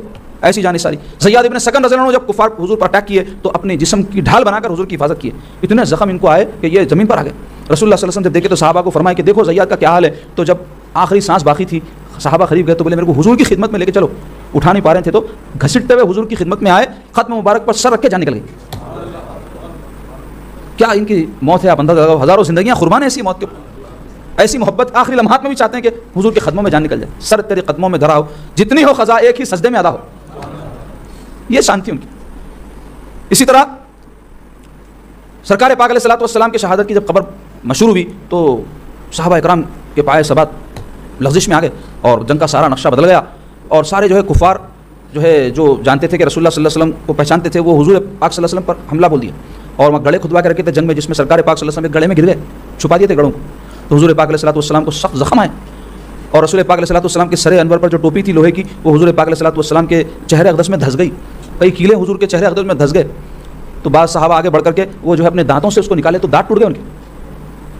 بہرحال اور تفصیل ہے انشاءاللہ اس جنگ کی، ہم جو ہے اس کا سلسلہ کل آپ کے سامنے بیان کریں گے کیونکہ آج وقت جو ہے بہت ہی زیادہ ہو گیا، تو کل انشاءاللہ تعالیٰ اس سلسلے کو آگے بڑھاتے ہوئے پھر کوشش کریں گے کہ آئندہ اور 3 سال کے ہجرت کے واقعات 4 5 6 7 آپ کے سامنے 3 4 سال بیان کریں انشاءاللہ۔ اس سے قبل کہ میں دعا کروں آپ تمام سے پھر ایک مرتبہ یہ اعلان کرتا ہوں کہ یاد دہانی کہ 2 مجالس رہ گئی ہیں کل اور پرسوں، پھر انشاءاللہ جمعہ کے دن سالانہ مجلس شام 4 بجے سے یہاں خانقاہ شریف میں مقرر ہے، قرآن خوانی ہوگی، ختم قرآن فاتحہ خوانی ہوگی، آثار مبارک کی زیارت مرد حضرات اور خواتین کو کروائی جائے گی، اور عزیزو انشاءاللہ ماہ ربیع الثانی میں بھی جیسا کہ بار بار اعلان کیا جا رہا ہے 10 روزہ مجالس 24 سپٹمبر سے اس کا آغاز ہوگا، پہلی ربیع الثانی سے انہی اوقات میں، جس میں مختلف موضوعات پر خطابات بھی ہوں گے، ذکر بھی ہوگا، بیان بھی ہوگا، تو آپ لوگ اس کو بھی نوٹ کر لیں۔ ویسے ہر اتوار کو یہاں خانقاہ شریف میں ٹھیک 2 بجے سے حلقہ ذکر اور درس حدیث اور فقہ کا سلسلہ برسوں سے جاری ہے، تو آپ لوگ اس سے بھی استفادہ کریں، اور بھی دیگر ہمارے جو خانقاہ کے مصروفیات و مشغولیات تربیتی اور اصلاحی اس کی تفصیل انشاءاللہ ہمارے سلسلے کے صاحب بیان کریں گے آخر میں اعلان کے طور پہ، آپ لوگ اس کو سماعت کر کے ذہن نشین کر کے اس میں شرکت سے فیوز و برکات حاصل کریں۔ اللہ پاک سے دعا کرتا ہوں یا الہ العالمین یا اکرم الاکرمین،